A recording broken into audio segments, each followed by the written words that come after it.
Mr. Chairman, we have new members of the Commission on Appointments, 4 of them from the Senate contingent. We welcome Senator Grace Pope, Vice Senator Vicente C. Soto III. Senator Pope. Senator Sherwin T. Gatchalian, Vice Senator Lauren B. Lagarda. Senator Risa Ontiveros, Vice Senator Franklin M. Drilon, and Senator Joseph Victor G. Ejercito, Vice Senator Sani Angara. Thank you, Mr. Chairman. Thank you to the Vice Chairman of the Commission on Appointments. The Majority Floor Leader is requested to report on the parliamentary status. Thank you, Mr. Chairman. Your committee held a hearing on January 31 last week during the second regular session of the 17th Congress to deliberate on the ad interim appointment of Dr. Francisco T. Duque III as Secretary of the Department of Health. In said hearing, the issue of the alleged missing funds of the Department of Health attributed to a mafia or a syndicate and the failed dengue vaccination program were raised and heard. On the issue of the alleged missing 556 million fund of the Department of Health, Undersecretary Carol Taino and Director Laureano Cruz proved that the funds are in fact available and all intact. Representatives Cortuna, Gatchalian, Salimbangon, Almario, Senators Vicente Soto III and Senator Villar and myself raised the respective issues and questions to the appointee. On the issue of the dengue vaccine program, Secretary Duque stated, 1, that 1.6 billion worth of unused dengue vaccines have been refunded. That measures are being taken to assist the vaccinated children and their families. 3, that the UP dengue vaccine immunization task force is conducting a study on dengue vaccine and that an official report is forthcoming. And 4, that measures are being undertaken by the Department of Health to eradicate tropical and communicable diseases in the country. Your committee likewise heard the respective sworn oppositions of Dr. Nestor G. Dizon Jr. and Mr. Leon E. Peralta, to which Secretary Duque III responded. Meanwhile, the Secretariat received the sworn opposition of Dr. David Harold Gosengfiao to the ad interim appointment of Dr. Francisco T. Duque III as Secretary of the Department of Health around 4:50 p.m. only yesterday. The oppositors have been duly notified of today's meeting. They are present. Are they present today? They are present today, and the chair announced that due to lack of material time, the meeting was suspended. On recommendation, no recommendation has yet been adopted on the confirmation of the ad interim appointment of Secretary Francisco Duque as Secretary of the Department of Health. This is your parliamentary status, Mr. Chairman. Thank you very much. Thank you to the Majority Floor Leader. We have two oppositors who are both present, Mr. David L. Diwa and Dr. David Harold Gosengfiao. But following procedure, because there were pending questions for the nominee before we suspended during the last hearing, we would like to, the chair would like to manifest that Senator Lacson, in the order in which they signified, has expressed his intention to ask questions, clarificatory questions from the nominee. And we have the Honorable Congresswoman Nene Sato, and of course Congresswoman Sandy Ocampo. We also have Senator Grace Poe, who manifested their intention to ask questions. So the chair would now like to recognize Senator Lacson. Mr. Chairman, since there are new oppositors, wouldn't it be prudent to hear first their opposition? Because some of the issues that we may raise could be taken up during the presentation of the opposition, Mr. Chairman. It's just a suggestion, but I'm ready with my questions. Anyway. Thank you, Senator Lacson. What is the pleasure of the body? Do we allow questions to the nominee first, or call the oppositors, swear them in, and then open? Mr. Chairman. Mr. Chairman, since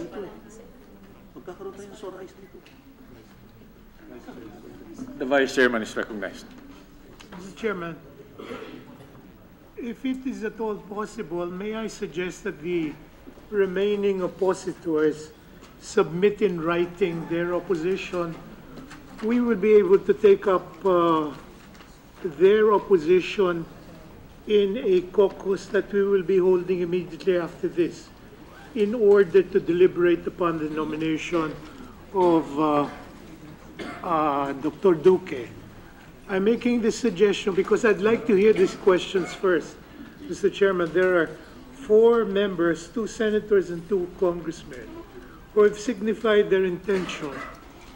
And I am sure they have to ask questions, and I'm sure they've taken a lot of time preparing for these questions. I'd like to hear these questions first, Mr. Chairman. Before I submit to the Vice Chairman, Mr. Chairman. Thank you, Mr. Chairman. So there is already a motion, Mr. Chair. Thank you to the Vice Chairman. Thank you, Senator Lacson. Senator Lacson is recognized. Thank you. Mr. Chairman, I'd like to ask the appointee, for our continuing education on health issues, can you identify some of the most common diseases that are preventable by immunization vaccines? There's a lot of them. Good morning, members, the honorable members of the Commission on Appointments. There are several vaccine-preventable diseases, and one which I think is very familiar to all of us is the MMR, measles, mumps, and rubella. And then we have the DTP, the diphtheria, pertussis, and tetanus. And we've added to that set the Haemophilus influenza type B vaccine. And then we have the human papilloma vaccine, which is known to cause cervical CA. This is given to women as a protection. And then we have, of course, the hepatitis B and C vaccine, which is known to cause liver cancer. And then, of course, we have the tetanus vaccines or toxoid, flu vaccines. There's the PCV, that's the flu vaccine, the pneumococcal vaccine. And then we have Japanese encephalitis vaccines. And we have, I think I've said all of them, about good to 12 of them, Your Honors. Even deworming, no? Even deworming, but that is really more of a medicine that is given. The drug is albendazole or mebendazole. A very benign public health, but very important activity, which has been tainted as well, Your Honor. Thank you, sir. How much budget do you allocate to the department's vaccination program, 2017 and 2018?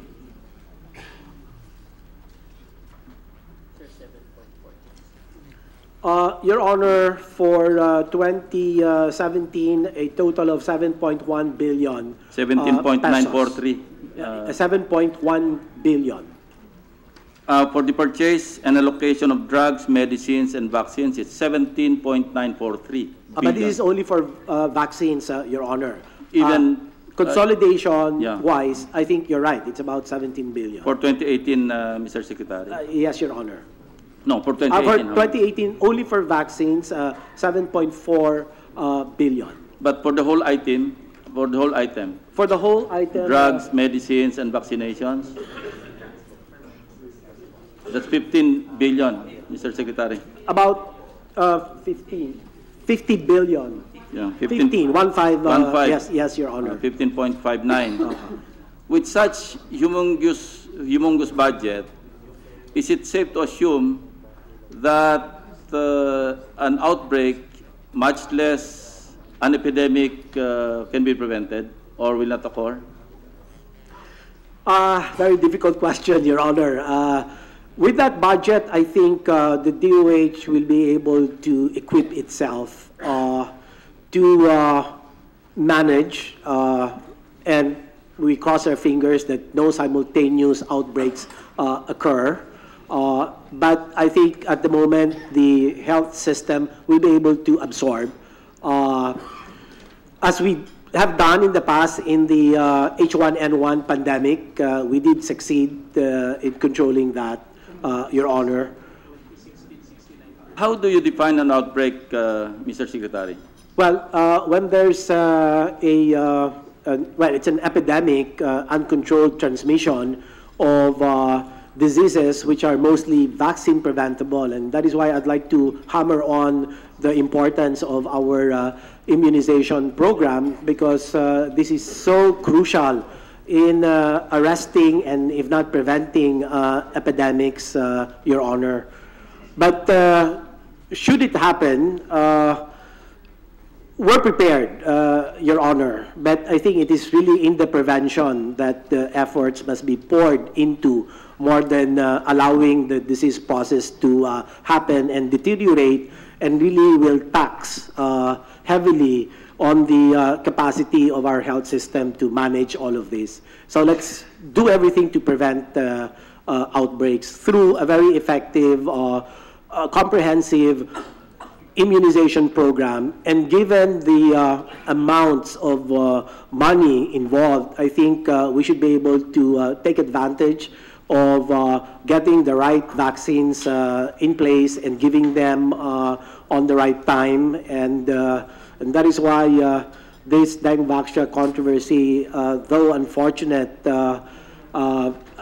it's admittedly affecting the DOH immunization program, but be that as it may, the DOH is doing everything it can to ensure that the reported resistance from the ground with respect to the immunization or the vaccines given by DOH is adequately addressed. And we have given the marching orders to our people on the ground to make sure to extend the targets, to talk one-on-one, the families, do house-to-house campaign for a better vaccine uptake, Your Honor.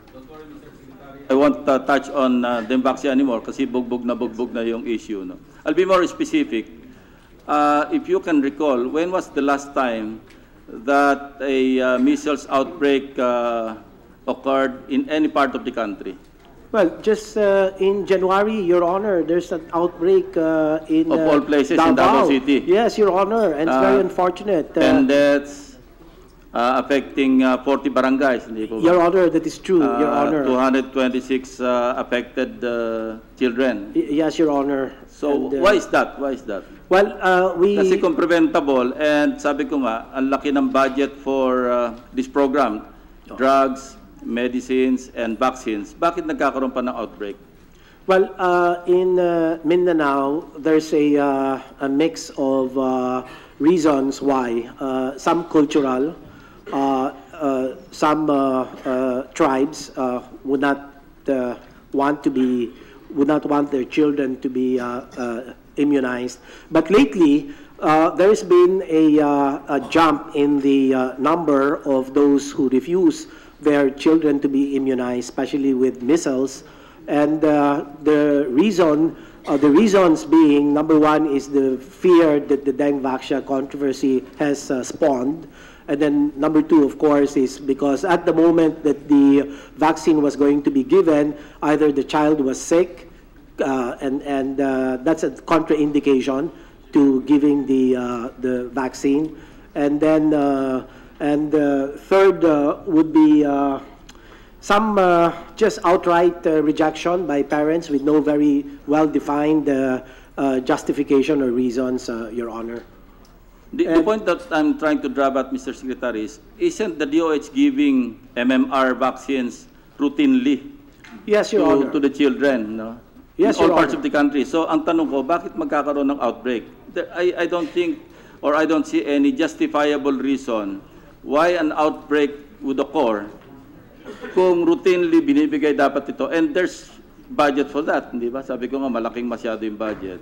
That's right, Your Honor. So why, I want an explanation kung bakit dapat magkaroon pa rin ng outbreak in spite of a routine practice of giving vaccines to the children. Your Honor, is this something, has this something to do with your supply chain, Mr. Secretary? well, I don't have reports to that effect, Your Honor, of insufficient or inadequate stocks of vaccines, Your Honor. But I was just told that truly the herd immunity that we all would like to achieve is quite difficult in certain areas because, again, let me just underscore earlier what I said. Some tribes, some indigenous peoples with some traditional religious beliefs, they have not really appreciated the public health value of the DOH immunization program. And then number two is, of course, the mobile and transient populations. Some of these populations are peripatetic. They're in one place now, and then they're in another place, and that could be a nidus, Your Honor, or a focus for an outbreak. I'm not referring to the supply of medicines, but the supply chain, Mr. Secretary. Is there a database of all the medicines being distributed to the different parts of the country? Kasi maraming reports, Mr. Secretary, na nabubulok, nag-expire yung mga gamot in some parts, pero oversupply naman or nagkukulang naman doon sa mga ibang lugar. So there must be something wrong with your supply chain. And there must be something wrong with your monitoring system. Baka wala kayong database, Mr. Secretary.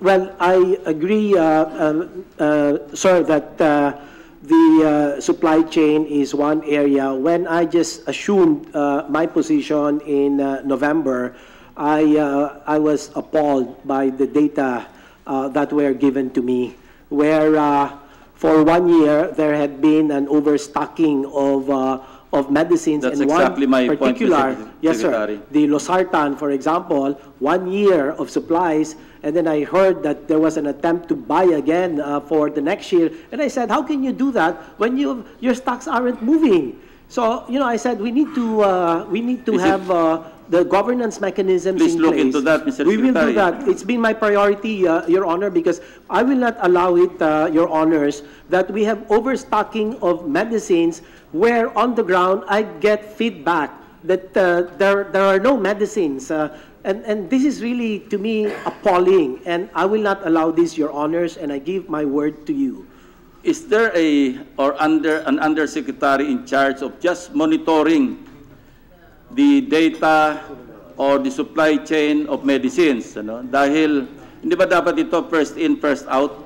The first that you bought should be the first that you should distribute para magamit, para maiwasan yung oversupply, overstocking, and expiration of medicines. I agree. Meron po bang in charge na undersecretary rito? Meron po tayong undersecretary. Can you who's please in charge. identify who is that? Well, she's USEC Carol Taino.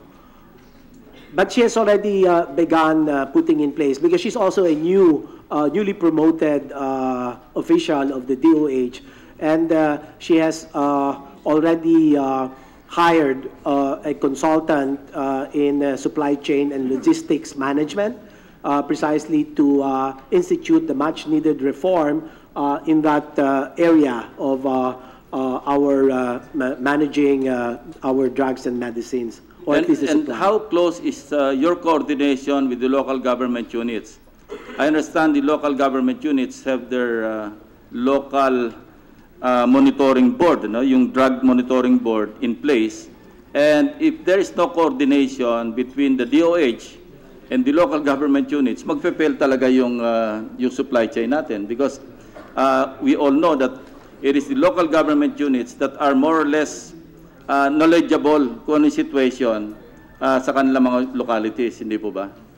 It behooves upon the DOH, Your Honor, the regional directors, to touch base with their local government unit counterparts, because I think the first fundamental step is to ensure that there is needs assessment, needs analysis, so that the DOH can now respond to those needs and identify what medicines, for example, is needed in, say, in Mindanao or in Visayas or in the geographically isolated and disadvantaged areas or GIDA areas. So I believe that there is a coordination, but I don't know how effective the coordination had been. But I reassure this body, Your Honors, that we will make sure that the needs assessment is done and really identify the much-needed drugs and medicines, and we will be governed by the results of the needs assessment, Your Honor. Do you have data as to how much drugs, medicines, and vaccines are wasted due to overstocking, Mr. Secretary? Meron tayong ballpark estimate.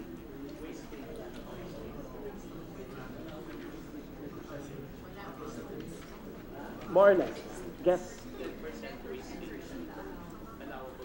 Well, according to my staff, there's about roughly 10% that goes to wastage. 10% of 17 billion, Mr. Secretary, is 1.7 billion. Yes, Your Honor. That's 17.954 billion, or 17.953.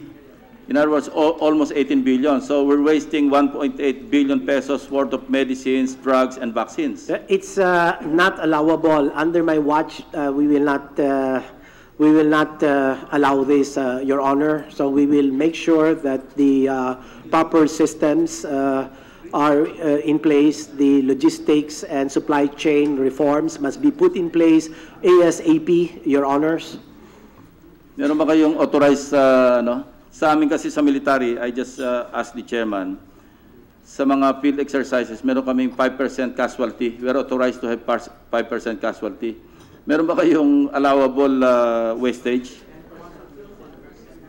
Well, the acceptable benchmark globally is allowable 10% wastage, Your Honor. That's a bit too much, Mr. Secretary. Yes, maybe especially if the... something. Yes, sir. Yes, sir. And my suggestion is you strengthen your supply chain, you strengthen your database, and you strengthen your monitoring system. That's Yes. That's the reason why I asked earlier, kung meron kayong particular undersecretary in charge of just monitoring the supply of drugs, medicines, and vaccines, and the distribution.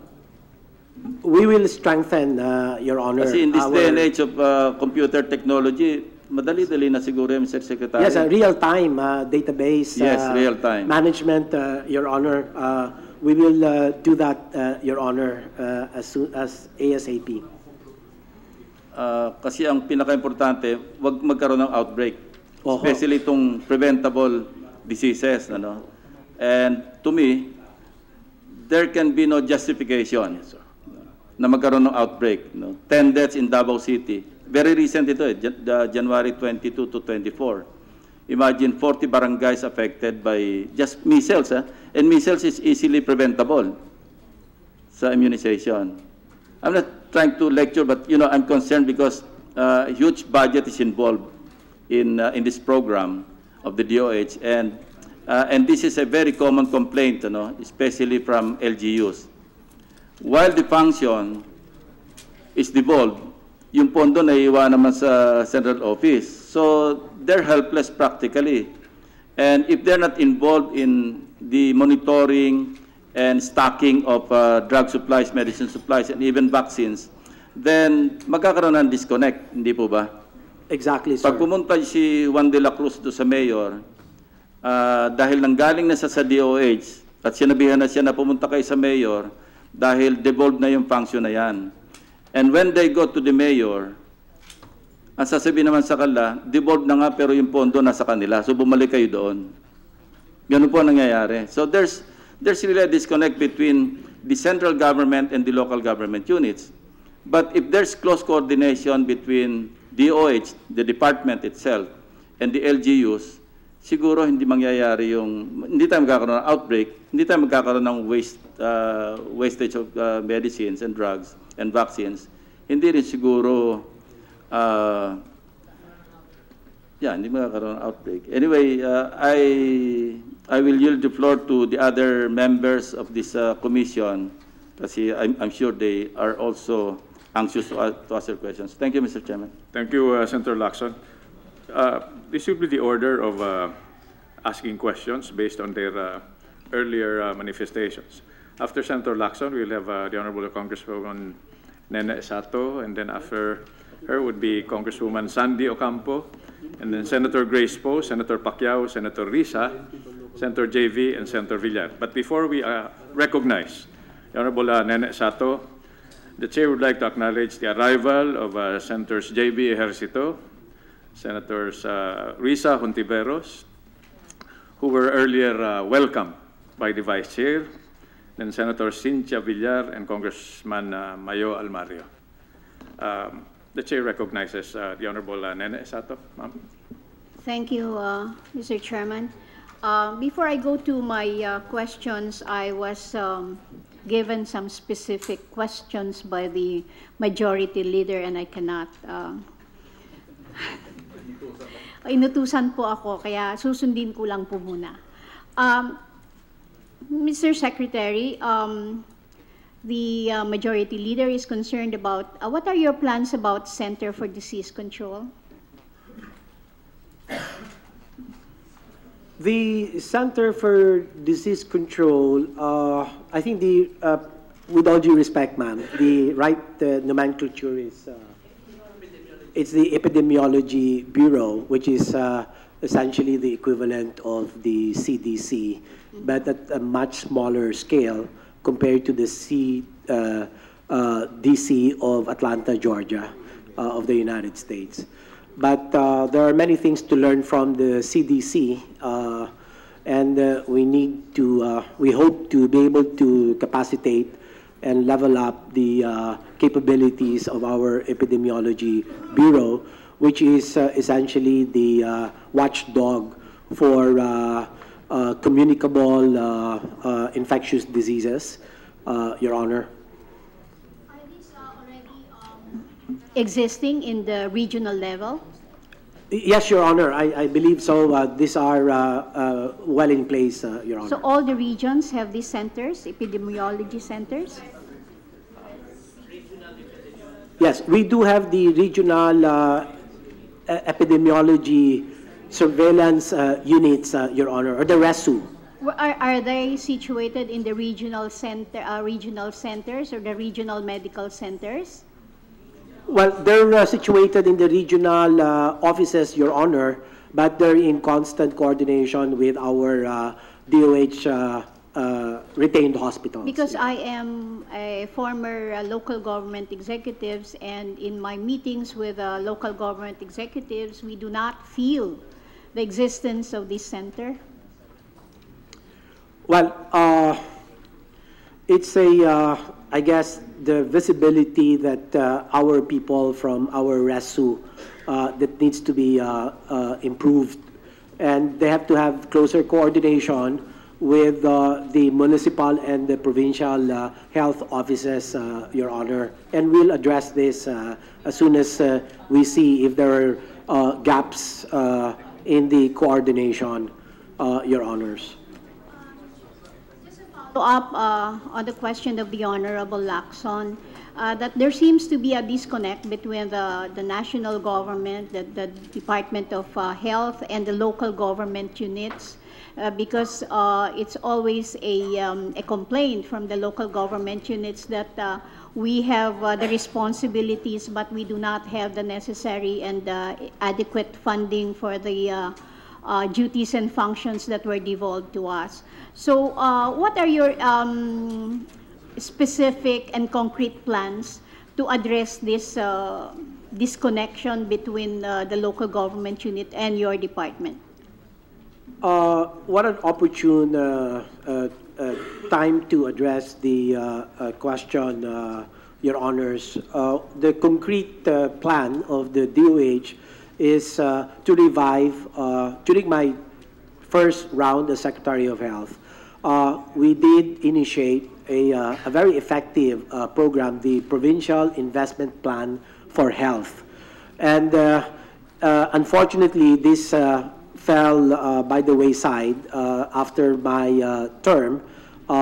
This was not sustained, but I would like to bring it back because this is one platform upon which the coordination can be improved, understanding of the local health issues in the different localities can be brought to fore and be discussed, and what are the measures or the interventions to address them.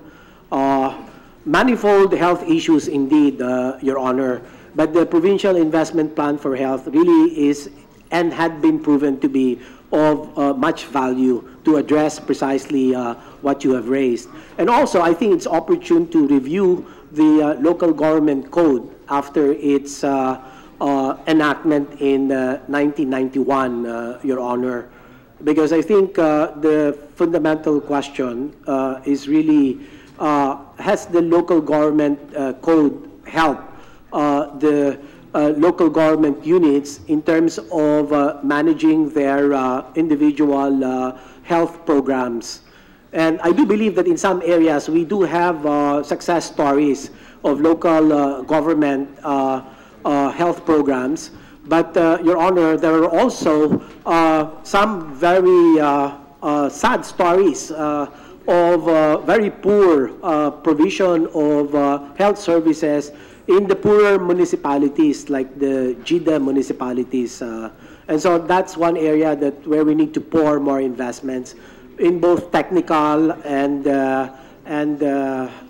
logistical assistance, Your Honor. Thank you very much for that. I hope you can really look into this because every year the local governments are, especially the provinces, are required to prepare a PIPH. But again, the complaint is they prepare PIPH, but these are not followed by the national government, and you know that they really are complaining because the things that they see, that the urgent needs of their own respective communities are not addressed. So moving on, you know, I cannot understand why in the provinces, especially in the poorer ones, there are lack of medicines, and yet medicines are rotting in your warehouses. May I ask you what is your basis or basis for in the distribution of these medicines? As I have indicated earlier, Your Honor, is the needs assessment that has to be done. I'm not sure whether the needs assessment has been done, as I have made sure it was during my time.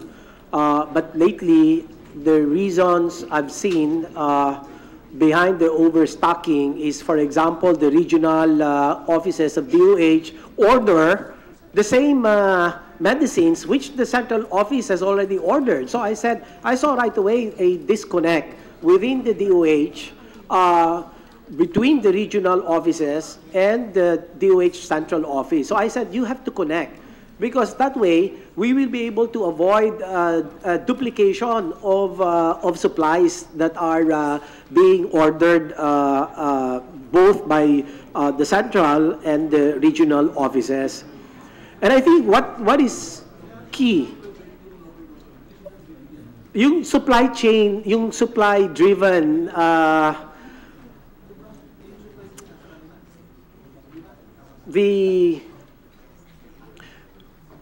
I'll be the first to admit, Your Honors, that the procurement has been largely supply-driven, and I think this has to be really rectified, Your Honor.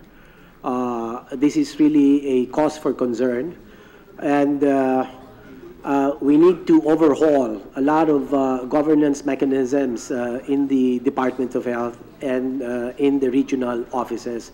And I guess that is the first, we've started it. It's not that as if we've not initiated the corrective interventions. We already did. In my first week of secretaryship, I already had a review of all of these issues, Your Honor. I think that is the first order of the day for you, Mr. Secretary, yes, because as it is being discussed here on the sidelines, the local government units are the frontliners and are basically in charge of preventing diseases to spread in their own localities, and the DOH is more on the curative aspect of the disease control.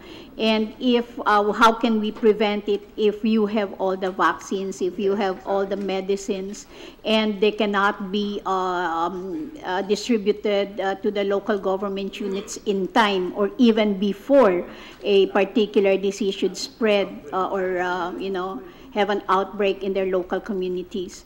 And as you said, that the basis for your distribution is the needs assessment of your people. But with all due respect, I think you have to be more proactive in the needs analysis or needs data gathering of your people, because as I believe that you are just reacting to situations. There is no proactive activity on the DOH, and that is just a observation from this representation. Mr. Chairman, with the permission of, because this is related to the point being pursued by the Honorable Sato. Senator Lacson. I have a copy of the 2017 GAA and the 2018 GAA. I notice here that under the item expanded program on immunization, 7 billion is appropriated to the central office. Nandun lahat eh.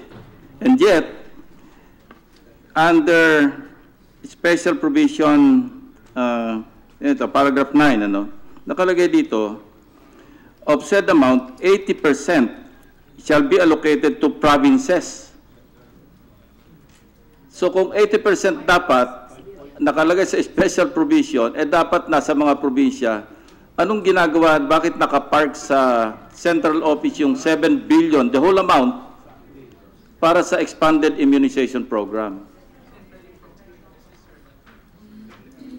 Your Honor, the vaccines, I understand, are centrally procured.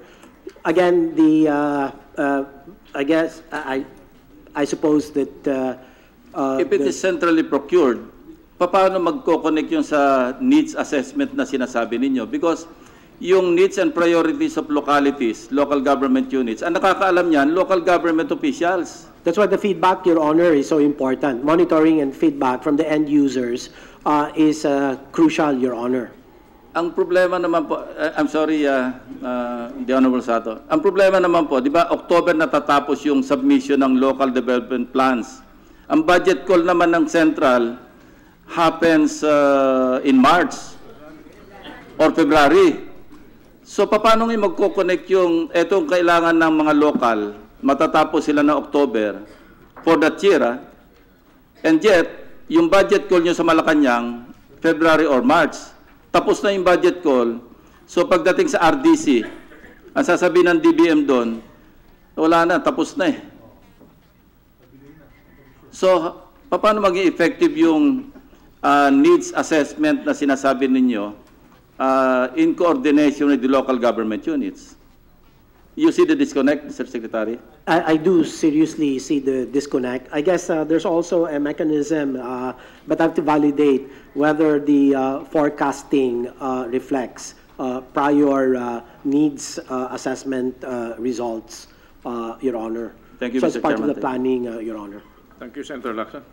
the Honorable Nena. So thank you very much, and we would be watching closely as to the developments on these issues. Now, may I go to my questions? Mr. Secretary, I am very much concerned with the status of the PhilHealth.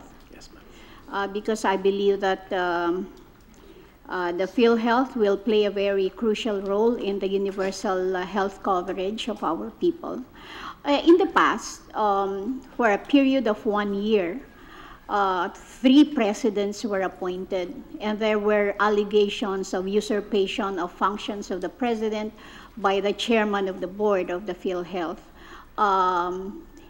Because they would appoint presidents for 3 months, change them for another 3 months. And so there is not even a semblance of security in the administration of PhilHealth. Have you appointed a president of PhilHealth? Yes, Not appointed. Have you recommended to the president the person who would be appointed as president? Yes, ma'am. In fact, I did. That was one of the priorities that I had put forth, and unfortunately, the guy, when he was going to be, whose appointment was supposed to be signed by the president, backed out, Your Honor, just about 2 weeks ago, for reasons both personal and professional. He's a finance guy, a very well-known finance guy, because that's the guy. Well, his name is supposed to be Mr. Michael De Jesus.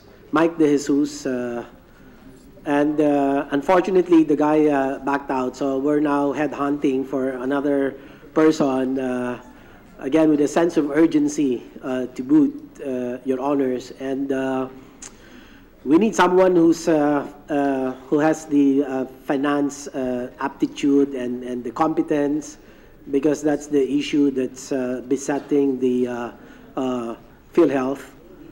So funding issues. In the meantime that there is no president, who is performing the duties and functions of the president? Well, there's an interim CEO, Your Honor, backed up by a legitimate bona fide COO, Chief Operating Officer, Your Honor. Mr. Secretary, the PhilHealth used to be a financially stable corporation. From inception to 2015, it has registered a net income. But from 2016, it has registered a net income loss of 1.4 billion pesos. Why do you think suddenly PhilHealth registered this big amount of loss? I think, Your Honor, but subject to validation is... this has been validated and audited by COA, Mr. Secretary. Okay, Your Honor, then I stand corrected, Your Honor. I think the collection efficiency of PhilHealth has perhaps weakened over the past few years, and this is one area that we need to rectify, is to improve, and I believe we have targeted on 85.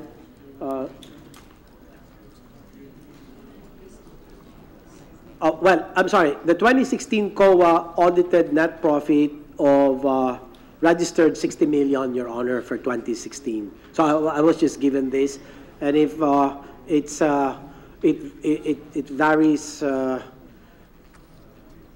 We can just. It registered, as you said, an income, but it included the uncollected contributions, so that the 60 million you're saying as an income posted in 2016 included uncollected contributions. So that is an artificial income for PhilHealth, when in fact, if you deduct the uncollected contributions, you will have a net income loss of 1.4 billion pesos. And that is supported by your financial statements, Mr. Secretary. Well, the collection efficiency has to be leveled up, Your Honor. We need to improve the collection efficiency. And we gave a target for 2017 in 85%. And that's already been accomplished, but the efficiency must also include arrears from government, Your Honors. And so I think we just need to talk to the DBM secretary to ensure that the government's counterpart is paid on time, Your Honor. My concern here, Mr. Secretary, is while that there is really a net income loss for PhilHealth, the concerns of your people in PhilHealth, because I have interviewed a lot of officers from PhilHealth, and that they have admitted that while the PhilHealth is incurring loss, they are now spending or dipping their fingers into the reserve funds of the corporation. And this is very alarming, Mr. Secretary. I share with you, Your Honor, the concern that the reserve funds of PhilHealth has gone down from 24 months to 10.5 months, Your Honor, and we need to do everything to bring it up to its what is allowable by the law. Actually, and this might be an interesting area where legislation can be made, Your Honor, because the law says the law that created the PhilHealth is very clear when it comes to the reserve funds. And there it says that the reserve funds of PhilHealth should be no more than 2 years equivalent of projected program expenditures of PhilHealth. And so I think that the 2-year reserve fund cap is too low, especially now that the benefit payouts of PhilHealth have increased substantively. In fact, PhilHealth's 2017 overall benefit payout amounted to 1.7 billion, Your Honor. That's a weekly payout of about 1.8 billion, Your Honor. I do not question that, Mr. Secretary. My point here is reserve funds are for specific purpose, and it should not be used to cover up for the inefficiency in the collection of contributions. I agree with you. You have to guard against that. We will do because that. Because you should not also include the receivables in the computation of your income. I agree with you, Your Honor, and we will do exactly just that, Your Honor. So you're telling us here now that the only reason why you registered a net loss is because of the inefficiency in the collection. Is that the only reason, Mr. Secretary? Well, it's for the large part, it's a major cause, Your Honor. But we'll have to look into how the benefit payments are made and whether the claims are really clean claims and not subjected to fraud. And this is one equally important area of concern that we need to address, Your Honor. And fraud, and this will just be my last two questions. You mentioned about fraud. There are allegations of collusion between some of your people at the PhilHealth and the hospitals and doctors. Can you confirm or deny the existence of this collusion? It's very difficult to deny or to it's something that we need to go and look into deeper, Your Honor, because a lot of those reports have also come to me, and it's cause for concern, and we need more thorough investigation, Your Honor, of these allegations, Your Honor. Can we, Mr. Chairman, request from the Honorable Secretary to give us a report on these issues which were raised by this representation with respect to the alleged collusion between PhilHealth officials and hospitals? Because he said that he is going to look into that and conduct a formal investigation on the matter, because this is, I think, the primary reason why you are registering a net income loss. And I would also want Mr.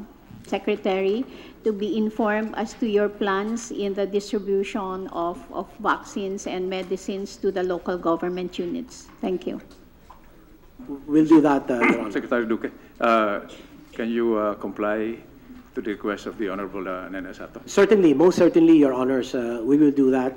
I think the recommendations are sound, Your Honor. Thank you.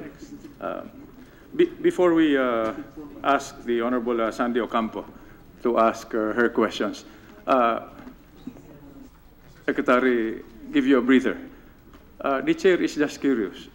Mr. Mike De Jesus is your recommendee. Actually, it was a recommendee coming originally from the Speaker of the House. Okay. Would you know, the chair, as I said, is just curious. No? Would you know the reasons why Mr. De Jesus backed out?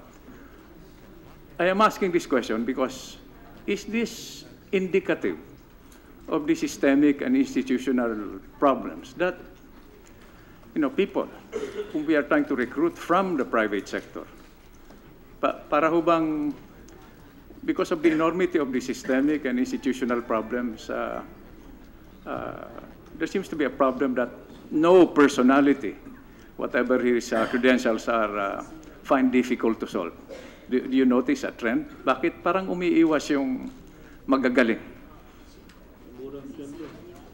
I guess I'm not sure if it's a compensation issue, because when I talked to him, it's apparently he was aware that the compensation is quite inferior to what he was or he is receiving, Your Honor. I think there is an unfinished business that he was, that the board of the bank that he's connected with had appealed to him to ensure that he shepherds the unfinished business or reform in their organization, in the corporation. And so he was very apologetic, in fact, that because I really thought that everything was already in place and that the president was going to sign his appointment. He knew very well that the compensation is superbly inferior, Your Honor. So I don't know. I haven't really gotten to talk to him at a much more personal level, Your Honor. So not even waving the Philippine flag in front of his face could convince him to join government? Yes.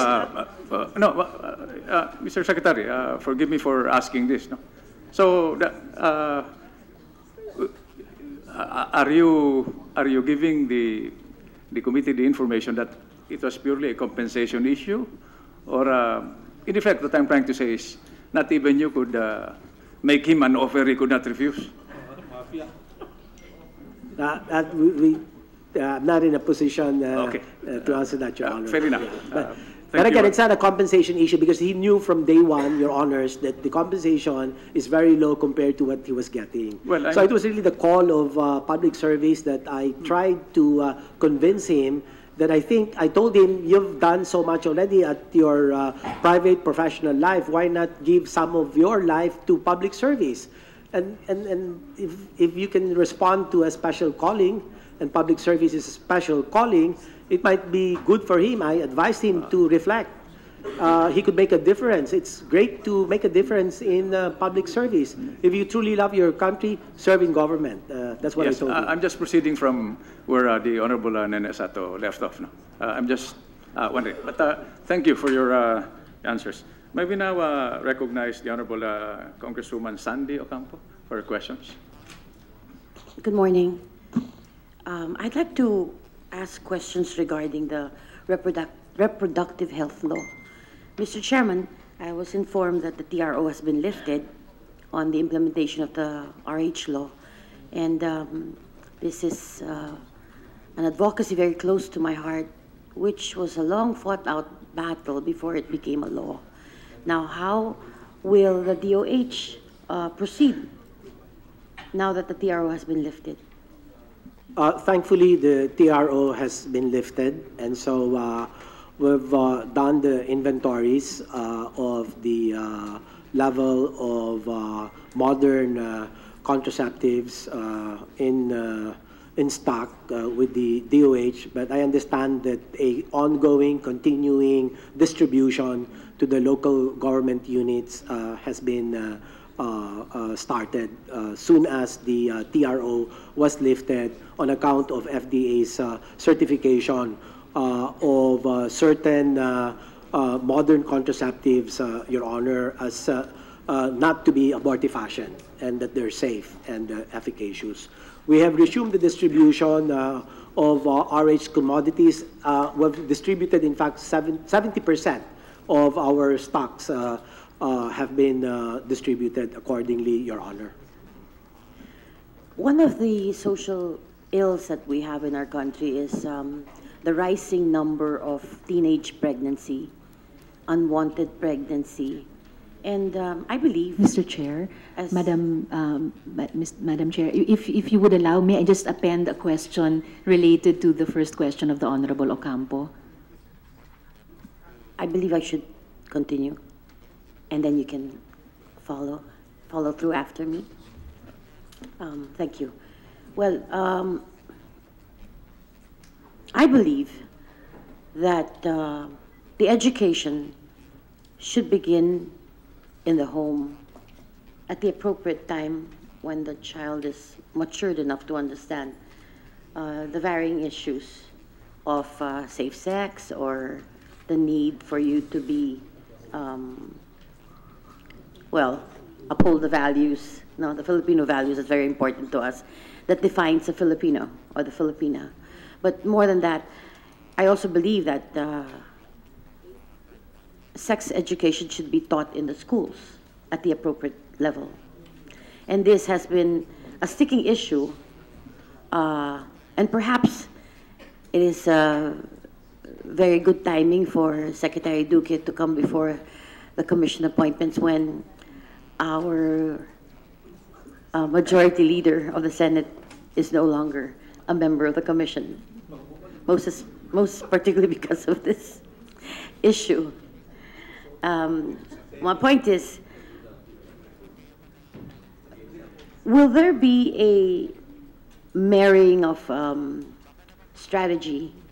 Because there has to be a strategy how to get this information down to the level of the participants, which is our youth, to address the issue of prevalent and rising numbers of unwanted pregnancy and teenage pregnancies. Definitely, when a young girl gets pregnant, that changes the direction of her life. And definitely, this is one of the root causes of poverty and the passing over of, what do you call that, napapamana natin ng kahirapan dahil sa mga problemang ganyan or sitwasyon na ganyan. So, ano po bang gagawin yung pakikipagtulungan or strategy with the Department of Education? I'm glad to inform the body that the adolescent health program in the DOH is in constant coordination with our DepEd counterparts, and the comprehensive sexuality education is now included in the K-12 modules of the DepEd, yung senior high school po. Well, I want to think that we have learned from what has happened in the past, when information on teaching sex education to our children was taken out of context, misunderstood, deliberately used as an issue. And the fact that we've delayed the implementation of the RH law has resulted in also the increase in the population of the Philippines, no? And definitely the increase in the population of the Philippines is a cause for government to, it's a reason why government has a hard time bringing down services to the people. So on another matter, the dengue vaccine issue has filled the airwaves, and we've spent too much time discussing that, and lumawak na yung issue. Ang tanong ko lang, Mr. Secretary, by this time, who are the culprits ba talaga sa DOH? Imposible na yung si Sanofi lang, di ba? Pati yung FDA natin, although sa pananaw ko, hindi naman po kinakailangan na ma-approve sa Europe yung gamit ng dengue vaccine dahil wala naman silang dengue ron. Nandito yung dengue dito sa tropical countries, di po ba? Pero napakahina naman po ng proseso ng FDA natin na napakabilis na nagbigay ng approval, and to explain that, yes, they gave the approval, but not the approval to sell. I mean, how foolish naman. So, do you already know in your capacity as the acting or the secretary of DOH, who are those in the DOH that also need to be cited and penalized or whatever, administrative sanctions? I find it incredible that only the pharmaceutical company ends up taking the fall or being blamed for this problem. Thank you, Your Honor. There are now cases that have been filed, Your Honor, that will include certain retired as well as current officials of the Department of Health. And the NBI, under the auspices of the DOJ, have initiated their own investigation, Your Honor. And we have cooperated by way of submission of all of the pertinent documents emanating from offices that had something to do with the decision and procurement of the dengue vaccine. Right now, Your Honor, our hands are extremely full. Our plate is full. We're trying to monitor the conditions of the children, vaccinees, in regions 3, 4A, and CR, and Cebu for Region 7. And I thought that it might be best to leave the investigation to third parties. That way, it's going to be more credible rather than we initiating the investigation ourselves, where, in fact, it's DOH that's also being assailed by the public. And so whatever we do, will suffer a great deal of lack of credibility. So we thought that a third party investigating, authorized bodies do the job, Your Honor. So we'll await, Your Honor, the results of their investigation. Mr. Chairman, I have no further questions, except to say that I will lose no time in seconding the motion to confirm the appointment of Secretary Duque. Thank you. At the proper time. Thank you to the Honorable Sandy Ocampo. Senator Risa, the Honorable Senator Grace Poe has given permission for you to go ahead of her, considering your earlier manifestation that you would like to touch on the points raised by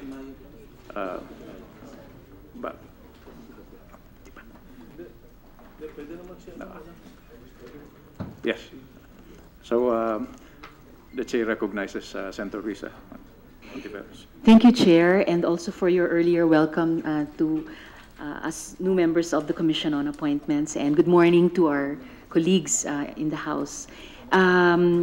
Thank you to Senator Grace and to my batchmate, Representative Mayo.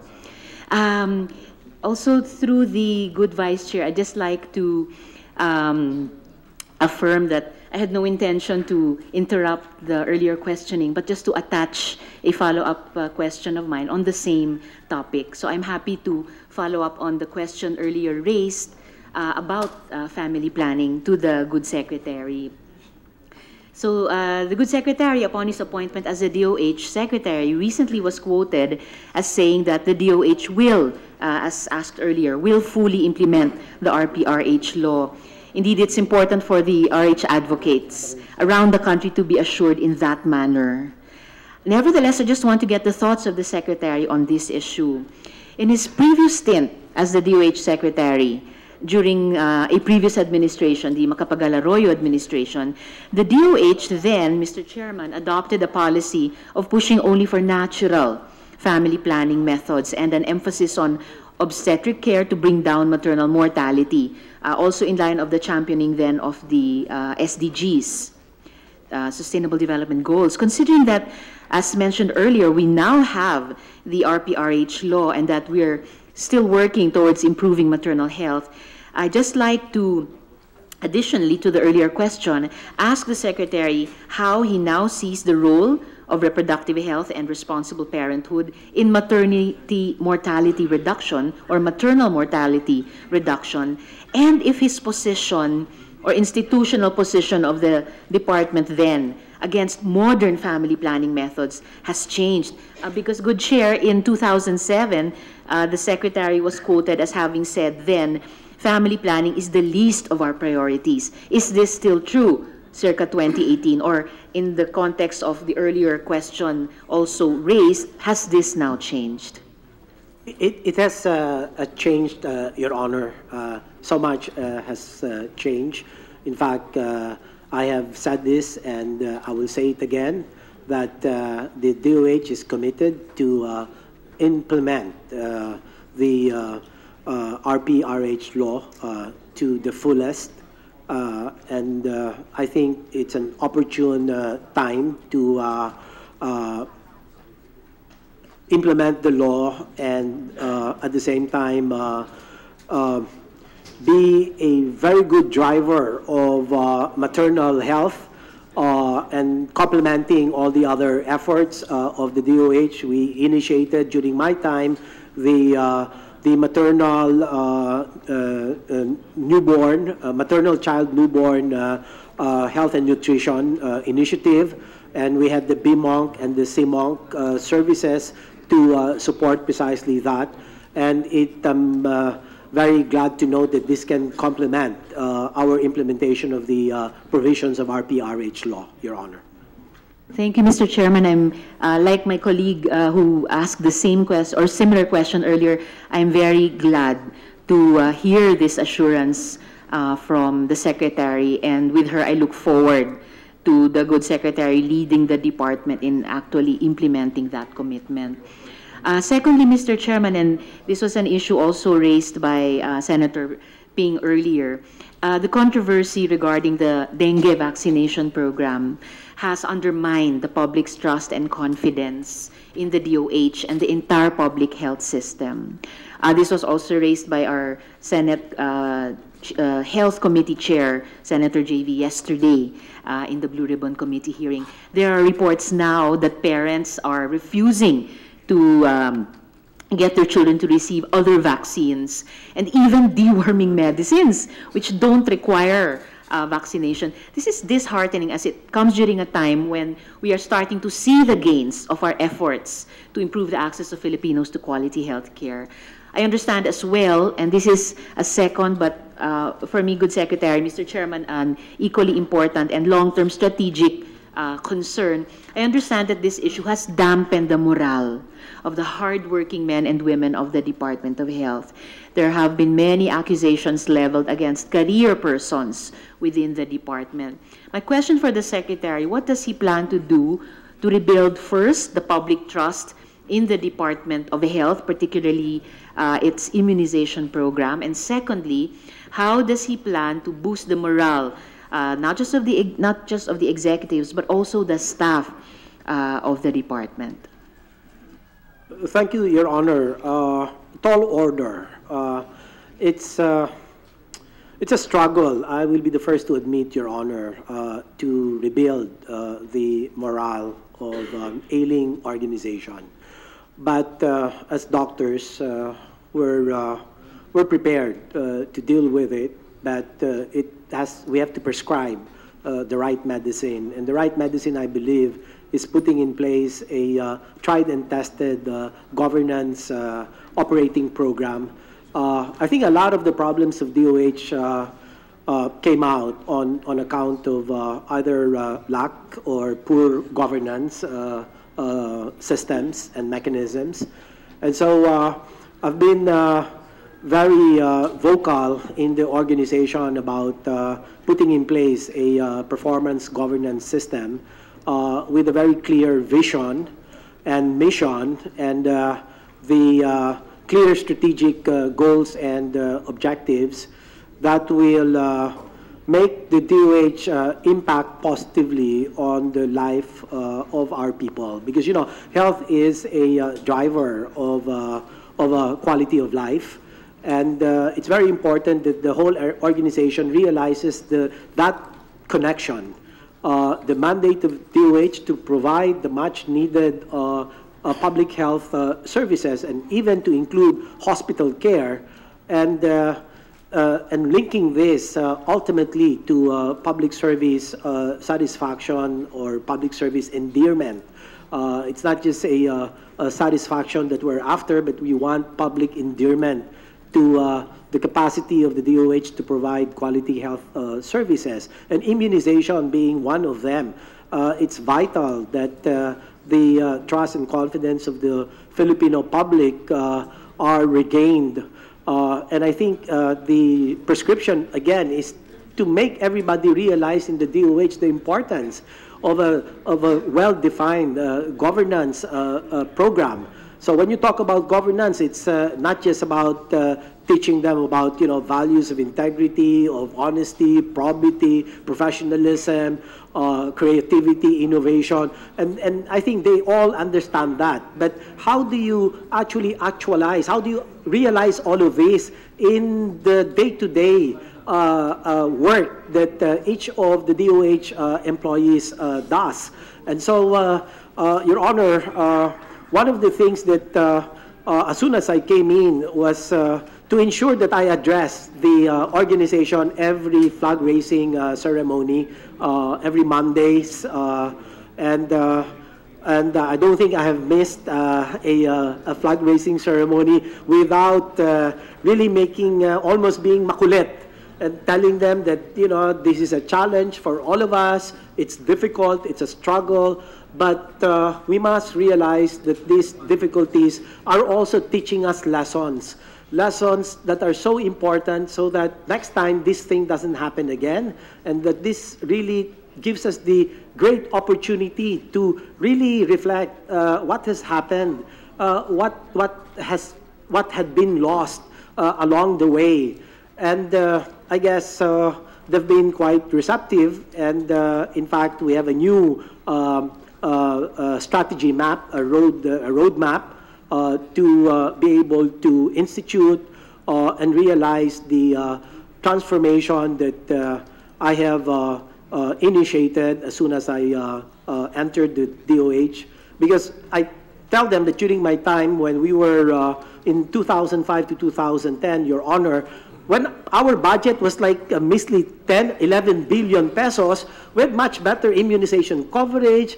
We enjoyed consistent public trust and satisfaction ratings, availment and public awareness of our programs. We're all on all-time high in the different quarters that the credible survey outfits had tracked the performance of the DOH. And I said, what happened now that we have so much budget? We have, so I think we need to recapture the the glorious days, if you don't mind, of the DOH then, and we hope that we will be able to motivate and inspire our people to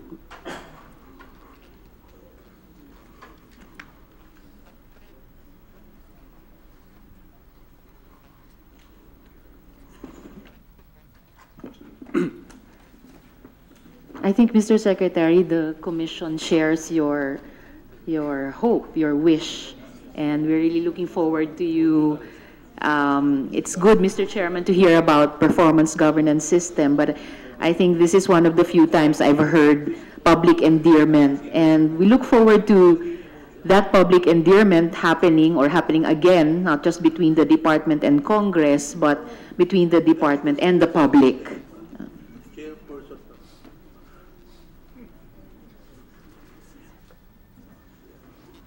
If I can just proceed to my last two questions, Mr. Chairman. Before you proceed, the Honorable Risa. Secretary Duque, are you okay? Do you want 1 minute recess? Would you like 1 minute recess? You want a short 1 minute breather? recess? I'm okay, sir. I'm okay. I'm perfectly okay, sir. Thank you. Don't worry, Mr. Secretary, these processes really build character. Risa? Senator Risa, please. Thank you, Mr. Chairman. I'm afraid that this time I have misunderstood something. Senator Grace was kind enough to allow me to go ahead of her in order to ask my additional question. But I proceeded to my next three questions. So I think I'll give with your indulgence, Mr. I'll give the floor back to her and then ask my remaining two questions as the sequence proceeds. Senator Risa, Thank you, unless Mr. your Chair. questions are related to your previous questions, are they? Yes. So, what is the pleasure of the two ladies? Mr. Chair, since my two questions are of different topics, I'm prepared to cede the floor back to Senator Grace. Thank you very much. Or an option is for you to proceed for continuity, no? Para after. Okay. Okay, so Senator Grace Yes. is recognized. Yes, ma'am. Thank you, Mr. Chair. Dr. Duque, magandang umaga po. Morning, Your Honor. Alam niyo, sabi ng Philippine Statistics Authority, tumaas ng 52% ang nilalagak ng isang pamilya para sa pagbili ng gamot. Na noong 2016, parang 174 billion pesos ang ginasta para sa gamot. Ngayon, ang tanong ko, ano na ba po ang status ng Cheaper Medicines Bill, law?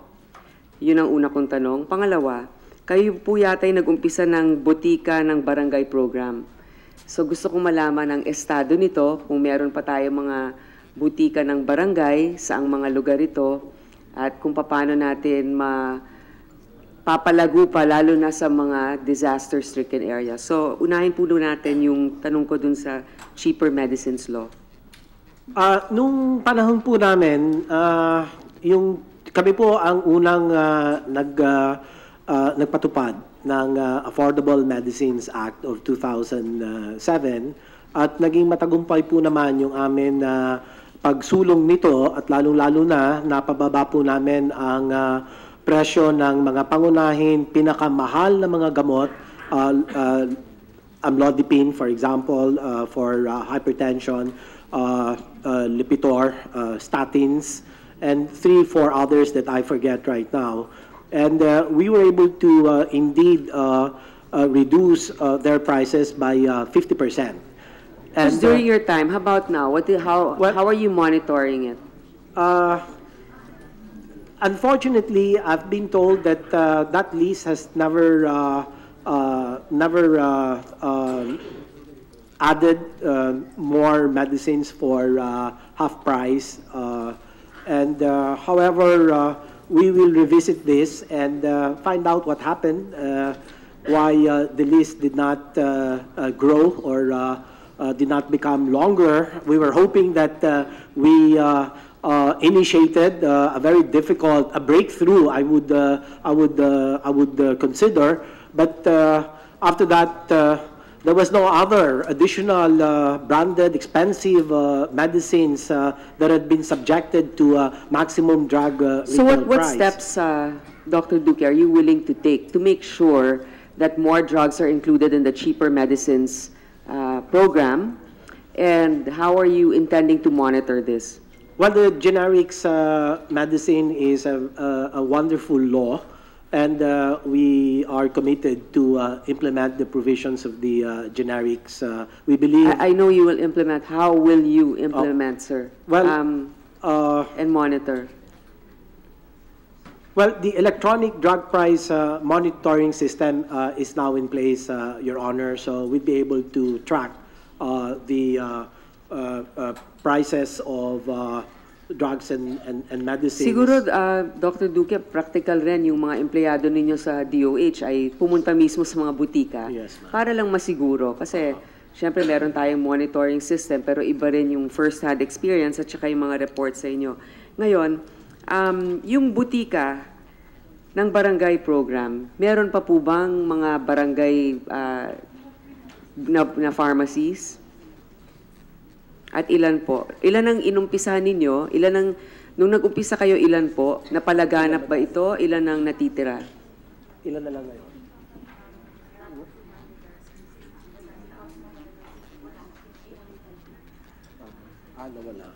During my time, Your Honor, we had 15,000 mga butika ng barangay.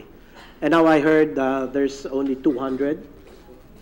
So we need to revive to address access to affordable medicines. From 15,000, there are just now 200 left. What yes, happens? But ma'am, let me just emphasize that we now provide free medicines given the huge budget allocation for this, Your Honor. And we have essentially just shifted availability from the butika ng barangay to the rural health units. And, so the barangay health centers, is that where you distribute the free medicines? Yes, Your Honor. Yes, Your Honor. So are you saying now that the butika ng barangay is obsolete? Is it something that you might think redundant at this point?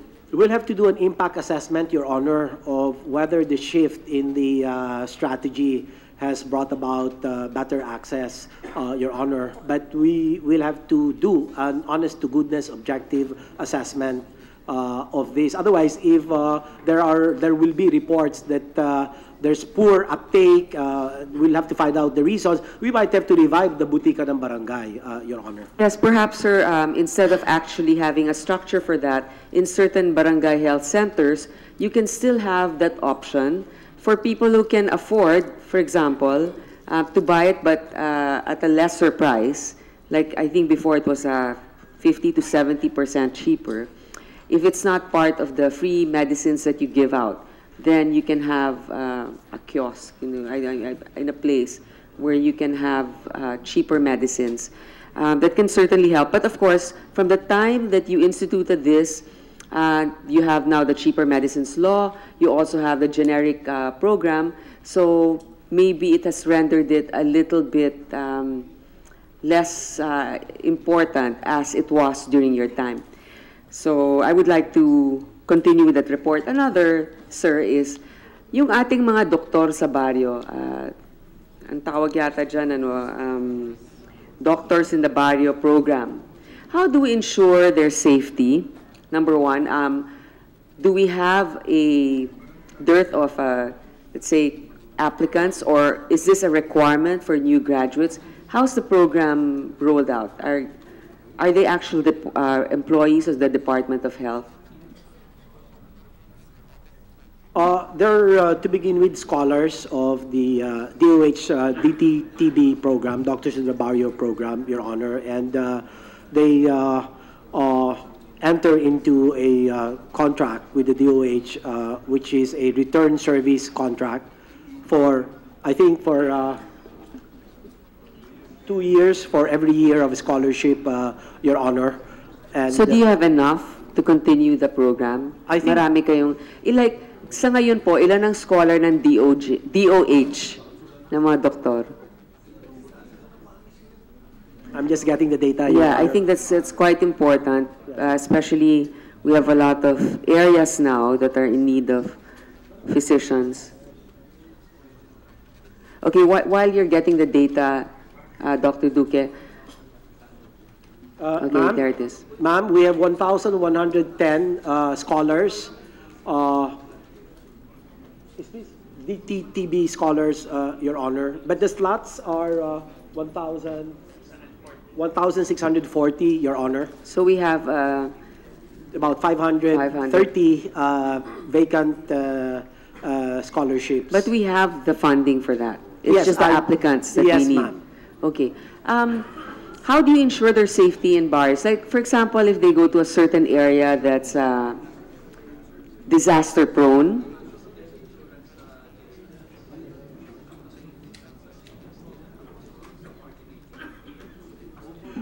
Three things, Your Honor. First, there's a coordination with the Philippine National Police in the locality to ensure that they're endorsed, that these are our doctors. On top of that, they have been covered under the GSIS insurance, life insurance, accident insurance. magkano Your po ang Honor. sweldo ng isang doktor sa baryo? It's about 60,000 a month, Your Honor. Kasama po Thereabouts. ba yung housing doon? Binibigyan din sila ng housing at o hindi na po? Wala pa ho, ma'am, because I understand it's an LGU counterpart, Your Honor. But we will also make sure that the LGUs are really honoring their counterpart. So about 60,000. Okay. Yes, ma'am. Going back to the cheaper medicines, the President recently had a state visit to India, and part of it is acquiring or perhaps India being one of our suppliers for cheaper medicines. Can you explain to me that agreement if we have one with India? Well, I wasn't part of the delegation because of our very busy schedule here. We backed off.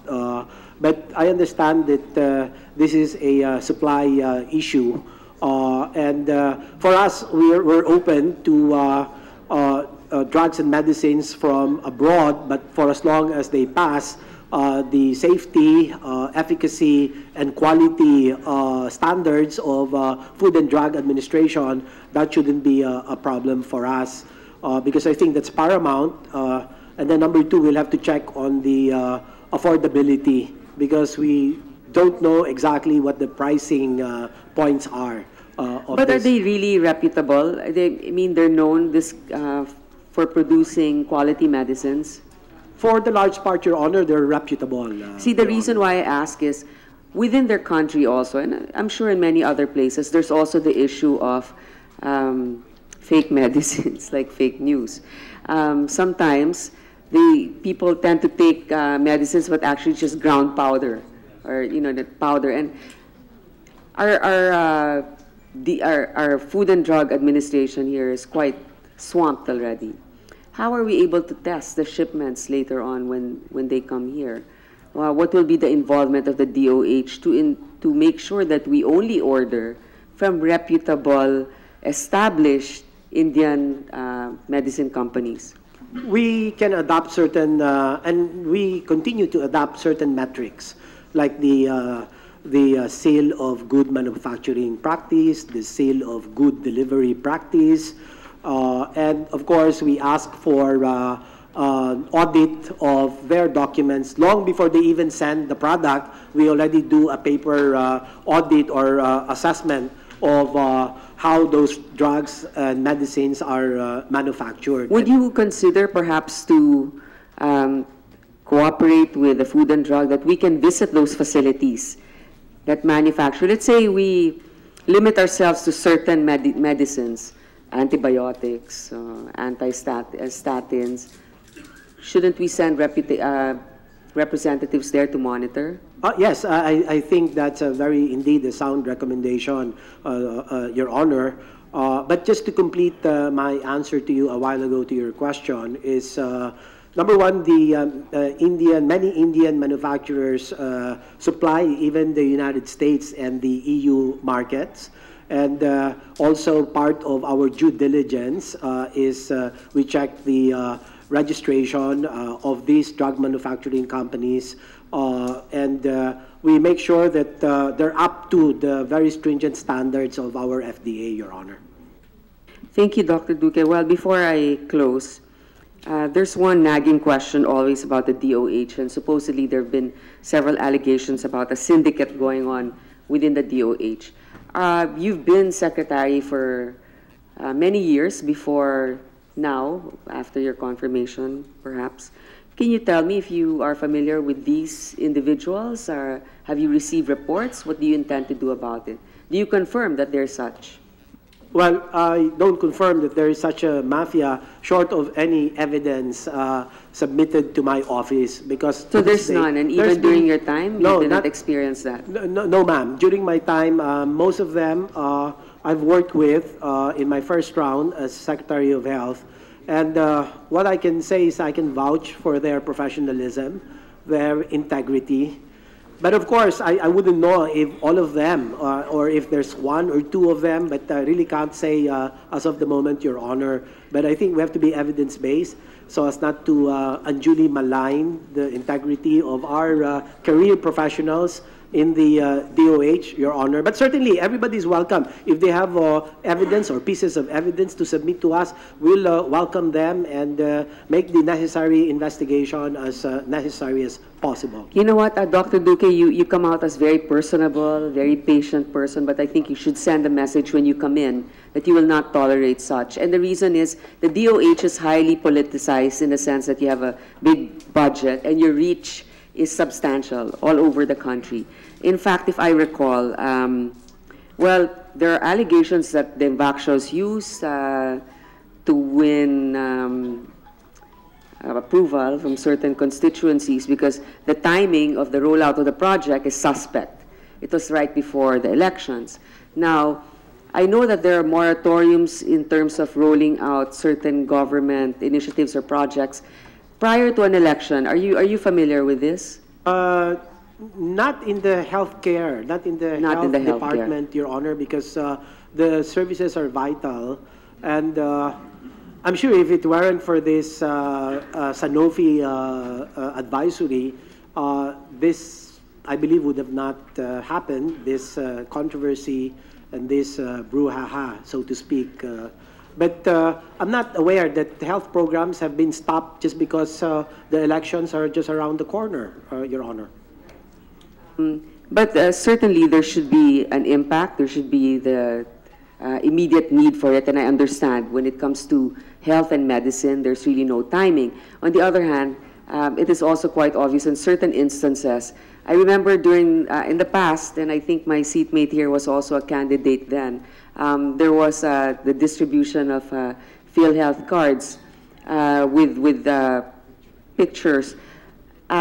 I don't want to go back for retribution or anything, but I just want to feel, I feel that it is our responsibility now here to make sure that the DOH is also not used in that sense. And I feel that with or without the picture of any individual there, that card should have been valid anyway, number one.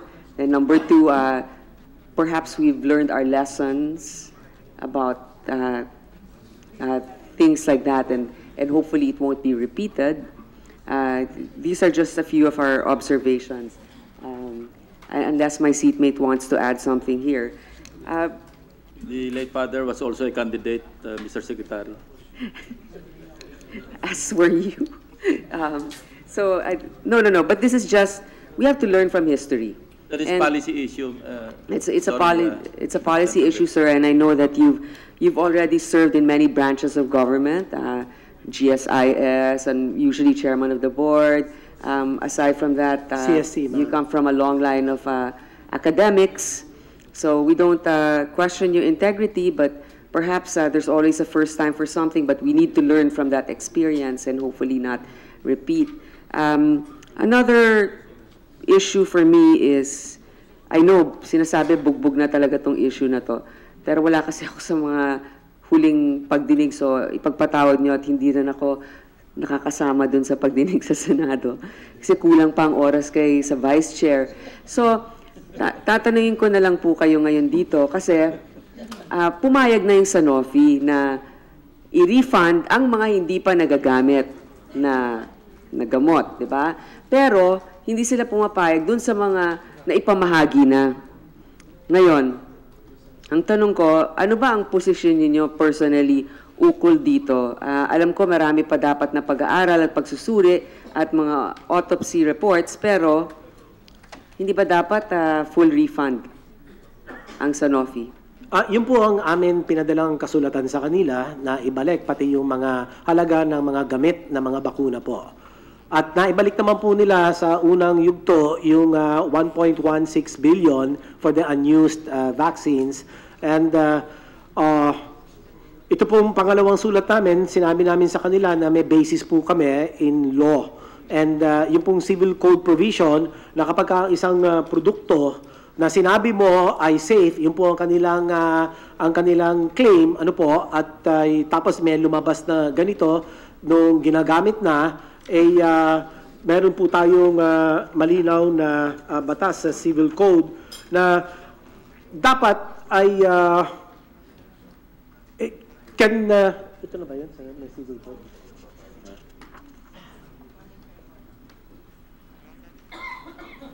Sir, actually isa pa, no? Kasama sa kasunduan ninyo sa Sanofi na sila ay magmo-monitor pagkatapos ng kanilang administration itong mga bakuna na ito. Sila ang dapat na magkalap ng data dun sa effects. So, dapat ngayon, nandito sila. Meron silang mga representatives na umiikot sa mga lugar kung saan nabakunahan yung mga bata. Sila ba yung umiikot, sir? Hindi ho sila umiikot, Your Honor. So, paano nila nakakalap ang data? Galing din sa inyo? Well, meron kasi ho silang yung subjects about 31,000 plus. Bahagi po tayo nung kanilang clinical trial ng mga 31,000, 33,000 subjects or patients. Ano po? Tayo ba, excuse me, ilan ba yung sa atin doon sa CYD 14? So, meron po silang binabantayan na 3,000 Filipino subjects of their clinical trials. And ito po ay ang pinagpapatuloy po nilang monitoring nito. Bahagi po ito nung 30,000 plus na clinical trial for the dengue vaccine CYD14 in Asia. Kasi meron nung pangalawa in Latin America, CYD15. But basically, pareho naman pong bakuna. At yun po, binabantayan po nila yon for mga adverse events, adverse reaction, and aligned to this nga was their Sanofi advisory in November 2017 na they observed a occurrence of severe dengue in subjects who were seronegative, never had a prior dengue infection, got vaccinated. Thank you, Dr. Duque. I have to give way to my colleagues here. So definitely, we need to be able to monitor and keep a data so that it's easily compared, and then if we have to demand further payments from Sanofi, we should be able to stand our ground. And sir, looking again at your credentials, there's no doubt that you've been schooled in the best institutions, you've had the best experience, and sometimes when we're new in government, some unscrupulous individuals tend to use us, particularly if it is a vital agency or institution such as the Department of Health. And I hope that you will not allow them to do that, having learned from many instances in the past, and not just you, but all of us. Thank you, sir. Thank you very much, Your Honor. Thank you, Senator Poe. Before we recognize Senator Pacquiao for his questions, and in the following order, after Senator Pacquiao, Senator Risa Hontiveros, Senator J.V. Ejercito, Senator Cynthia Villar, and the Honorable Congressman Almario, the Chair would like to acknowledge the presence of Senator Sherwin Gatchalian. Senator Pacquiao is recognized. Thank you, Mr. Chairman. By the way, I have no objection of your confirmation, for your confirmation in, as head of Department of the Health. Mr. Secretary, I just want clarification from your own knowledge, your capacity. I believe your capacity, your leadership, your dedication and passion to this department. I just want to ask, sino ang nagkamali dito sa malaking issue ng ding Vaxia? Sino ang may pagkakamali? Ang DOH o Sanofi? Sino may in your thoughts or opinion? Sinong may pagkakamali dito? Gusto natin kasi when I watch the investigation, maraming pagsisisi, sino mga sinisisi, ganyan. But in your opinion, sino ang may pagkakamali o pagkukulang sa pag-purchase nitong ding Vaxia? Maraming salamat ho. Ang mahirap po sagutin yung inyong tanong, Senator, Your Honor. Kung hindi, ang nakakasiguro ho ako na hindi naman siguro naging layunin o pakay ng nakaraan administrasyon na gumawa ng isang bagay na makakapahamak sa kalusugan ng ating mga kabataan. I don't believe that there was an objective to harm or to cause harm in the lives of our people and our children, in fact, Your Honor. Ang naging problema ho siguro dito ay medyo napakalaking bilang ang mga nabakunahan ang kanilang pinuntirya at siguro mas maigi po kung naging pilot study muna ang kanilang isinagawa. Ibig po sabihin nun ay mas limitadong bilang po ng mga vaccinees ang sana pong nakasama. Say about 20. Usually you do a pilot study up to 40,000. That's quite a good number already, Your Honor. And then kung wala namang problema, there is no problem to scale up or to level up the coverage. That's one. Number two, siguro kinakailangan din hong talagang paigtingin pa natin ang ating po mga standards, ang ating po mga pamantayan at panuntunan bago magsagawa ng isang mass vaccination program. Dahil mahirap po kapag ginawa ninyo at napaka maraming tao ang involved, ano po. So marami ho tayo dapat matutunan sa malungkot na karanasan na ito. Pero ako naniniwala na makakatulong po ito sa bandang huli sa ating pong pagpapaigi at pagpapabuti ng ating mga serbisyong pangkalusugan para po sa taong bayan. Thank you, Mr. Secretary. Yes, I have no doubt with that. Lahat tayo gusto natin sa kabutihan ng sambayan ng Pilipino. Pero siyempre kailangan may proseso tayong sinusunod to make sure na safe itong mga bagay na dapat ating i-purchase or bilihin. In your explanation, parang it sound na may pagkakamali ang DOH sa pag-purchase nitong ding Vaxia. What do you think, Mr. Secretary? Mahirap po kasing humusga nang hindi naman po ako kompleto ng mga dokumento at ang tingin ko po ay maigi nang iwan na po natin doon sa mga nag-iimbestiga at kanila pong suriin maigi ang mga dokumento patungkol po sa desisyon na ilunsad itong dengue vaccine immunization program sa Regions 3, 4A, NCR and Region 7, Cebu in particular. At baka naman po sa kanila pong patuloy na investigasyon ay maiahon ang buong katotohanan at ang katotohanan na iyan ay siya po magsisilbing leksyon para po sa atin lahat sa Department of Health. Thank you. Last, Mr. Secretary, I just want to know your plan para maiwasan itong kasi siguro naman lahat ito tiwala sa kapasidad mo na mamuno dito sa department na ito. Pero we want to know your plans the next 3 years or for 3 years and a half. Ano yung plano mo para maiwasan itong mga, especially yung problema natin dito sa ating bansa na marami ring talagang importante ang role ng DOH sa ating bansa dahil maraming mga nagkakasakit, maraming mga bata na kailangan ng gamot. So, anong plano nyo po na maiwasan itong mga ganitong incident? Salamat po.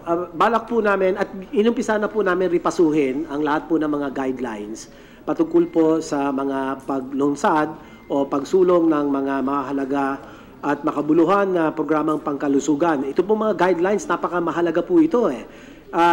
Katulad po nung kinakailangan paniwalaan po yung ating pong sariling mga advisory committees, yung ating pong mga advisory councils, at sila po ang may taglay na kakayahan upang magbigay ng maayos at matibay na abiso sa sekretaryo at sa mga iba pang opisyal ng DOH para lang sa ganon, kung ano man ang desisyon nilang gagawin, kagaya kung anong programa ang dapat isulong, pagpatuloy o ihinto, ito po ay base po ito sa talagang independent, scientific, evidence-based po na mga recommendation. I think, Mr. Secretary, I believe that the DOH must conduct seminars every region or every province na halimbawa ipapatawag lahat ng mga nanay, pamilya, yung especially mga nanay na malaking pamilya o lahat ng mga nanay na ipatawag, i-seminar sila na ganito ang gagawin ninyo kung magkakaproblema, lahat ng mga klase ng sakit, ganito, huwag kayong mabahala, lapit lang ka sa DOH. Wala po ba tayong programa na ganon nang sa gayon mas alam nila yung ginagawa ng mga pamilya, ng mga nanay pagdating sa mga problema na mga ganon, kung anong kung magkakaroon man ng problema sa kanilang pamilya. At ginagawa na po natin yon, Ginoong Senator, at patuloy po pakikipag-ugnayan ng ating pong mga opisyal sa regions. Nakikipag-ugnayan po sila sa kanilang mga municipal, provincial health officers, mga nurses, mga iba pa hong mga yaman tao pangkalusugan, human resource for health.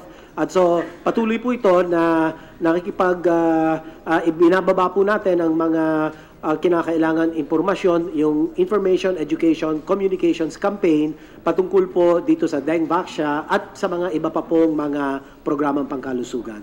Thank you, Mr. Secretary. And ang kulangan talaga dito sa bansa natin is information from the government na ma-inform natin yung mga tao, ma-aware natin yung mga tao about lahat anumang klaseng issue sa mga sakit-sakit, especially ang pagdating na sa obligasyon ng DOH. So I hope na lahat ng problema dyan, hindi naman lahat kasi mahirap naman sabihin natin lahat, mangako tayo, pero in your capacity, I believe your capacity, your knowledge, how to manage the department, niniwala kami in 3 years, malaki ang pagbabago, malaki ang maitulong natin sa ating bansa. Thank you, Mr. Secretary. Salamat po. Thank you, Senator Pacquiao. Before we recognize the Honorable Senator Risa Ontiveros, in the following order, after Senator Ontiveros will be Senator J.V. Ejercito, Senator Cynthia Villar, and lastly, the Honorable Representative Mayo Almario. Senator Risa Ontiveros is recognized. Madam Senator, maybe the Chair also acknowledge the presence of Senator Mig Subir. Please proceed. Thank you, Mr. Chair. So just to continue, Mr. Secretary, the latest report from your own department indicates that there are now 31 newly diagnosed HIV cases every day. So, and this alarming rise of HIV needs to be averted. What bold steps will we expect from your administration to fight this disease?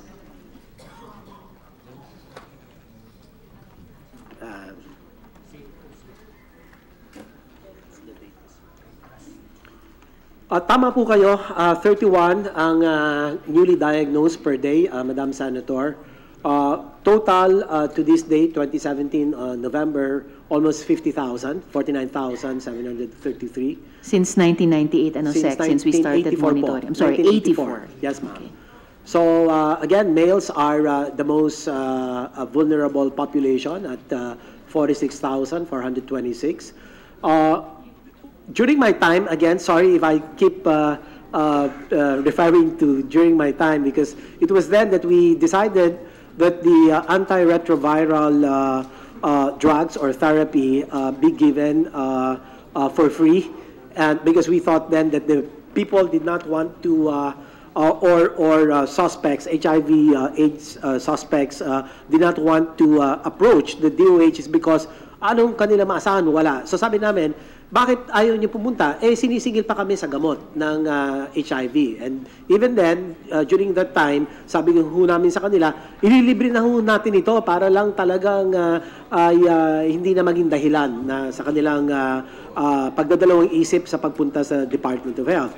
Ngayon, ito po yung mga amin program activities, yung voluntary HIV counseling and testing services, yung 100% condom use program, especially for the entertainment establishments, yung peer education and outreach, yung pong multi-sectoral coordination with the Philippine National AIDS Council, yung pong atin patuloy na empowerment of communities, the augmentation of resources for the social hygiene clinics, and yung pong mga ipabang information education and communications campaign laban po sa HIV/AIDS, Your Honor.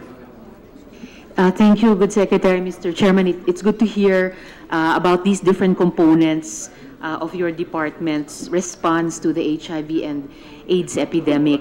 Sabi niyo nga po that males are most affected, and because of the continued low condom use. So it's also good to hear of your target for 100% condom use. And probably, Mr. Secretary, not just among or within the entertainment sector or industry, but also among MSMs, men who have sex with men. So it's good to hear about these different elements na pag chinek po natin siguro against yung comprehensive HIV and AIDS response program na ina-advocate ng mga advocates sa Department of Health. Siguro po maraming match-up dyan. So I think that's a good starting point for not just government, civil society partnership, pero isama na siguro po natin yung private sector.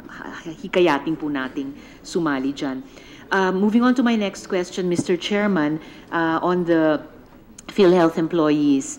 Well, as the DOH Secretary, you chair the PhilHealth Board, and I remember this concern was already a concern during the 2 years I worked on the board as a member, 2014-2015. But to date, this is the state of this issue. Employees of PhilHealth are reportedly demoralized, and many reportedly considering resignation.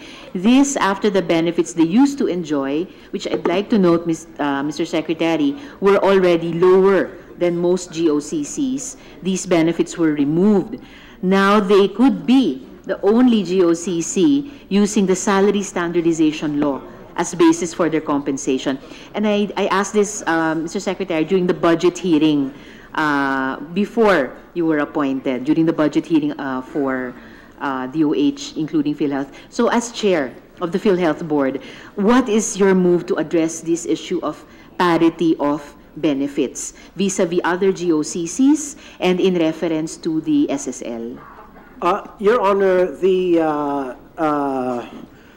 compensation difference was indeed quite disparate prior to the implementation of the Salary Standardization Law 4.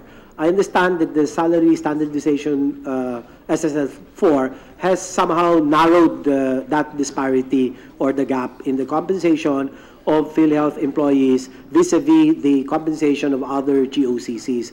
But we will review the compensation structure under the SSL 4 and see what measures can be done. I mean, if it will need legislative fiat to address this, then we'll be here to make the recommendations to you, Your Honor. Again, this is such an important program. We need motivated workforce, and I think the compensation strikes at the very core of the issues besetting the PhilHealth, and therefore we need to have sound recommendation how to address these concerns, Your Honor. It's good to hear that, good Secretary, and since you mentioned legislative measures, responses via legislative fiat, tamang-tama po, nandito po yung Senate Health Committee Chair, Senator JV, and we just had a really good BICAM experience with our House counterparts, kay House Health Committee Chair Helen Tan. So probably in terms of the legislative agenda of the department, you would have at least an open mind from Congress as a whole, if not even support depending on the measure. And it's good to hear yung balak nyo sanang i-review at tignan kung anong measures ang magagawa. Because I remember how impressed I was with many, especially in the LIOs, the local health insurance offices of PhilHealth. Highly motivated people, maalam, responsive sa mga members ng PhilHealth, at nagko-compete between regions, sino yung mas maiksing turnaround time, etc. No? So let's not lose good people like that. They're really who would really be a credit to the department. Moving on to my next question, late last year, and this is related to some of the concerns raised earlier by Senator Grace, the department was supposed to expand the list of medicines to be included in the maximum drug retail price list to include, among others, cancer drugs. So could the Commission please find out the status of the new MDRP list, and when DOH will roll this out, and what other essential medicines aside from cancer drugs will be included? Yes, ma'am. Right now, we are awaiting the report of the Drug Price Advisory Council that will recommend what more additional expensive branded drugs and medicines should be included in the short list of medicines under the MDRP, Your Honor. So we'll await, and then we'll share the information with you. But where the opportunity, I think the President is quite sensitive to the very high cost of drugs and medicines, and in fact, I think this will merit the support of the President because the MDRP is implemented via an executive order. So if we submit that list under MDRP, new drugs, cancer drugs at that, I'm sure we'll get a very good executive support, Your Honor. Thank you, the Secretary. The implementing rules and regulations for the Anti-Hospital Deposit Act, RA 10932, could we know whether the IRRs for this law have been issued?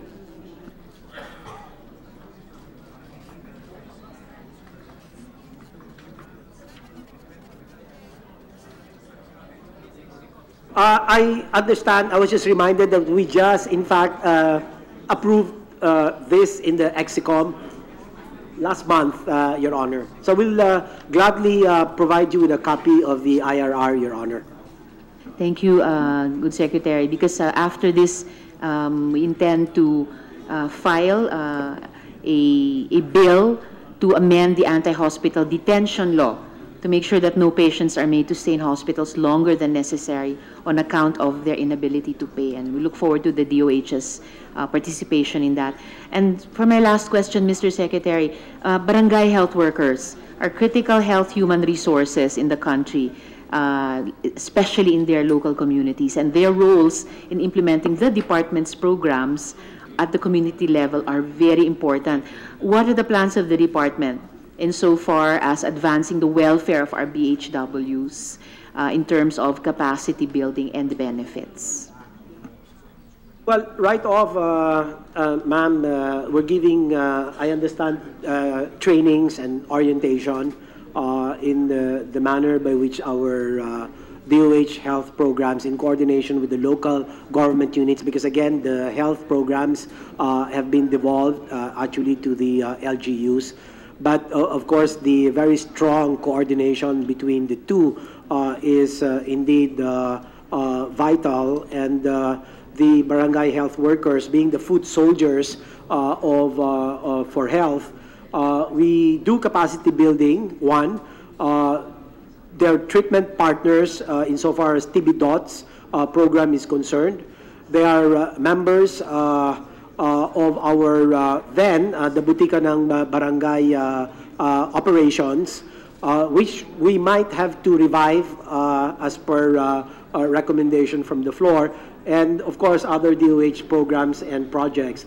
And we also have the DOH support for regional barangay health worker activities, including the IEC materials, provision of the BP apparatus, vaccine carriers, cold chain carriers, fund support, and then of course we fund or finance some of their very important health-related conventions and summits, and their transportation allowance being part of the support. And then we also give them or provide them the barangay health worker ID cards, the barangay health worker manual and handbook as part of the capacity building. And also, we do an assessment and recognition of the performance of our barangay health workers, and we conduct an annual performance assessment in the regional offices, and we provide a performance-based incentive, Your Honor, alongside with the recognition that we give to those who have manifested outstanding, if not excellent, performance. Thank you, Mr. Chairman. We also have a pending bill here on the Bibong BHW bill, and at least two of the components you mentioned are pertinent to that bill in terms of compensation and in terms of training and accreditation. So thank you, Mr. Chairman, to the good secretary for entertaining these questions, because if you've noticed, some of the advocacies that we are pushing here in the Senate Committee on Health are really towards setting up a universal healthcare system for the Philippines and using that WHO template, the different pillars, and therefore various bills to strengthen each of these pillars, eventually to set up the system. So thank you very much, good secretary. Thank you, Mr. Chairman. Thank you, Senator Ontiveros. Before we recognize Senator J.V. Ejercito, the Chair would like to acknowledge the presence of the Senate President and Chairman of the Commission, Senator Pimentel.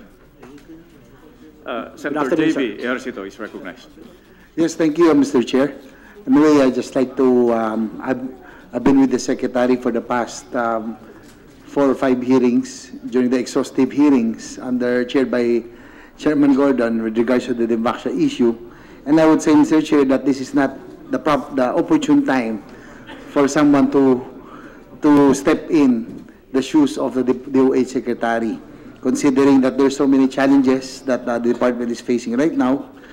I'd just like to ask Secretary Duque, considering that there's so many battles that you are now facing, in fact, you are in a war, how do you plan to address all of this? How do you plan to go into battle?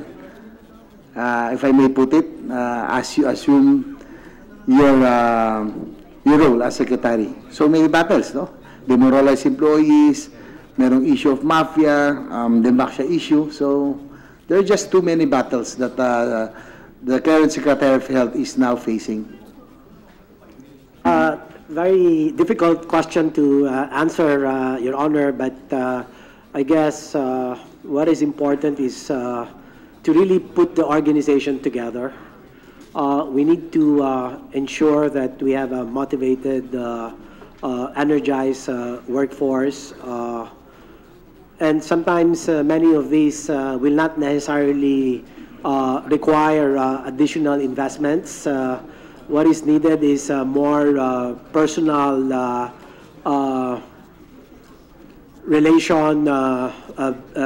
relationship building, and they do understand that we have a DOH that had enjoyed tremendous public service approval and satisfaction ratings in the past, and I have no reason to doubt that they won't be able to recoup or recover that credibility and the acceptance by the public of the way the health programs are have been provided by our professionals, our career officials, our dedicated and committed civil servants.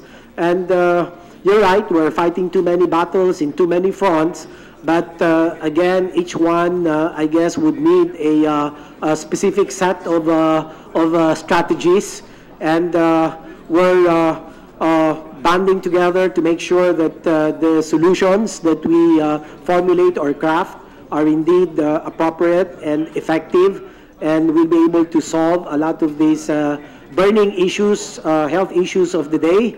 Dangvaksha for one, the Marawi rehabilitation. Second, the fallout from this Dangvaksha with low immunization rates in some parts of the country. The challenge of PhilHealth sustainability and balancing benefit adequacy with actuarial solvency. These are all big ticket issues that need a very cohesive organization such as the DOH to be able to address them effectively and with a sense of urgency. Thank you, Mr. Secretary. I can, as Chairman of the Committee on Health on the Senate, I cannot think of any other person to head the department right now at present with your integrity, with your credibility, very high credibility. But just a very quick question. Would the confirmation be able to equip you better as you go into battle? Most definitely, sir, because unless confirmed, the actions are tentative, and the following can also be tentative. So we believe that the confirmation will lend stability to the overall administration and leadership of the Department of Health, Your Honor. The imprimatur of the CA is so vital. This is just half of the overall appointment upon which I will be able to discharge my duties and responsibilities in the most effective manner, Your Honor. That's all, Mr. Chair, and I would like to move for a moment at the opportune time because of the urgency. Thank you, Senator J.V. Ejercito. Maybe recognize Senator Cynthia Villar. Mr. Chairman, thank you. I have only one question.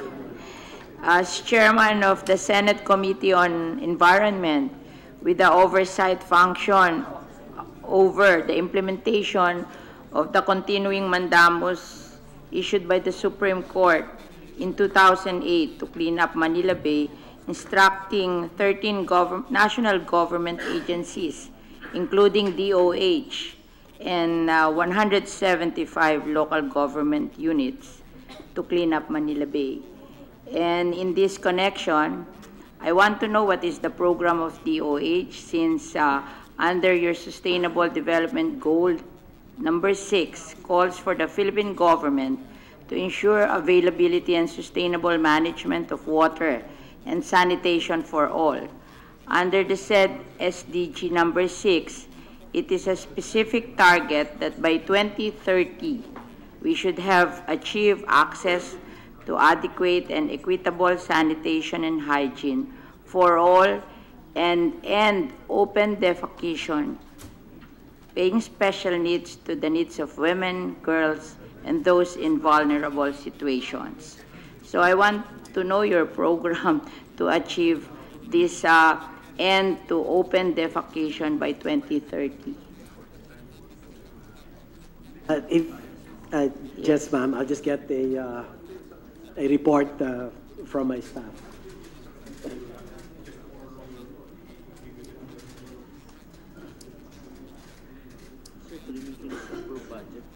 So I am told, Your Honors, that we have a 3 million budget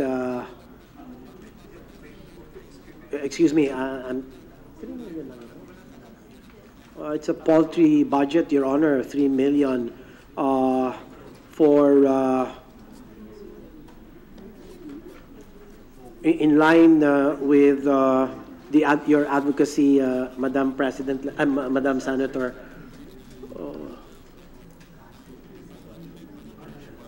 Wala ba yung mga programa? There are 7 million. Study that there are 7 million Filipinos without toilet. So you have to finish this by 2030. Yes, ma'am. So dapat ilan ang itatayo nyo every year para matapos yung 7 million by 2030? I believe we have targets, Madam Senator. Yeah, So that's what I'm asking. What are your targets every year to achieve zero open defecation by 2030? May I just add, Madam Senator, with your permission, we did a costing, according to my staff, of sanitary toilets for poor communities along Manila Bay, Laguna de Bay, and Pasig River. Yes. And I have a number of households without sanitary toilets, a total of 498,483, and computing that at 2,500 per toilet facility, the total cost would be about 415 million pesos, thereabouts, and costing total for 3 years would be about 1.246 billion, Your Honor. So it will require certainly a huge investment in this regard to be able to keep us on track vis-a-vis the expectations in the Sustainable Development Goals. To finish it in 2030, so you have to plan that it will be finished by 2030. Yes, ma'am. And the corresponding targets, ma'am, annualized targets will be in order. I hope you will give me the program. Yes, ma'am. Especially for Manila Bay, Pasig River, and Laguna Lake, because they are included in the continuing mandamus of the Supreme Court to clean Manila Bay. We cannot hope to clean Manila Bay if we don't have toilet, because they will throw their waste into Manila Bay. So this is very important for us. And I just want to tell you that sa Baseco, 10,000 pamilya, 5,000 walang toilet. And of course, I'm very thankful that you assured me that you will build the 5,000 toilets needed in Baseco. Kaya lang, ang usapan natin, one septic tank for every street to cover 150 toilets. And yung septic tank natin sa unang street, 1 year na hindi pa natatapos. So, paano naman tayo matatapos to sa toilet natin? Kaya, you have to make a real plan. Kasi kung 1 year, isang septic tank for 150 toilets, kailan tayo matatapos nito? And I'm there every month, binabantayan ko, sa inis ko nga, ako na nagtayo ng isang septic tank just to show DOH that it doesn't take 1 year to finish one septic tank. So we were able to finish it in 1 month. So sana, bigyan nyo naman ng attention. Who is in charge of this? Yung solving zero defecation in the Philippines. We have the Office for Technical Services under Secretary Yusek Bayugo and Secretary Yusek Bayugo po. Bayugo. Opo. So sana maki-coordinate naman sa amin para matapos natin tong sa Manila Bay, Pasig River, and Laguna Lake kasi we were the mandamus was issued in 2008 for 10 years and now it's 2018. And we haven't done anything. So I think the role of DOH there is the toilets. So I guess we have to make up for what we haven't done for the last 10 years. We'll compensate. Thank you very much. Senator. Marami pong salamat. Salamat din po. Thank you, Senator Villar. Congressman Almario is recognized. Thank you, Mr. Chairman. I will get direct to the point, Mr. Secretary.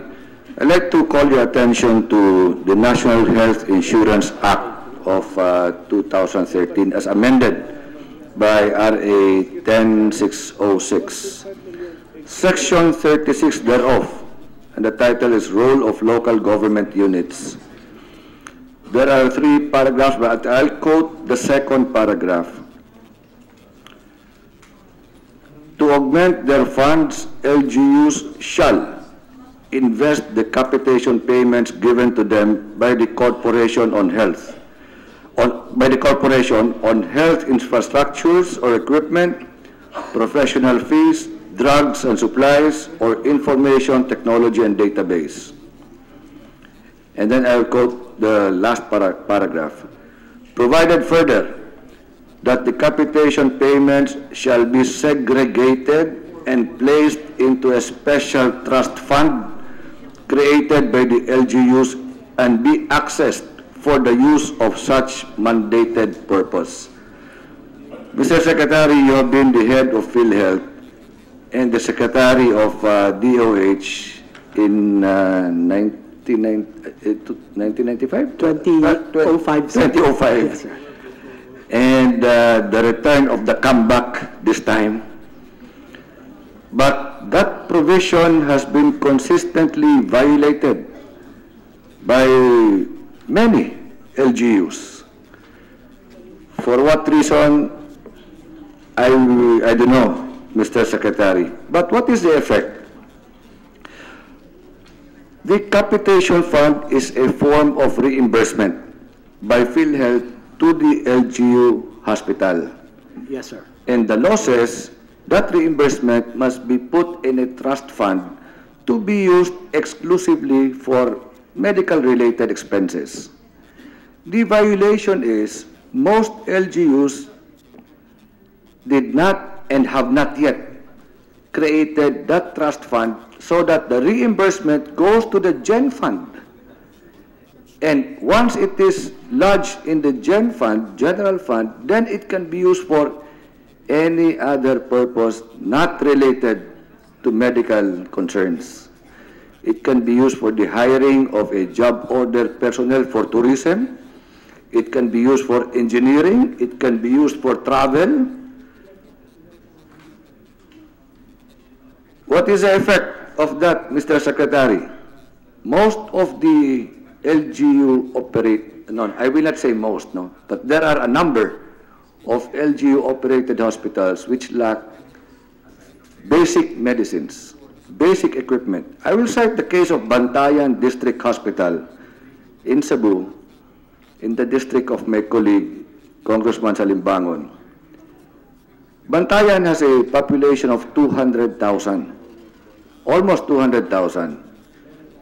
But since they lack, the Bantayan District Hospital, owned and operated by the provincial government of Cebu, lack the basic medicines, they have to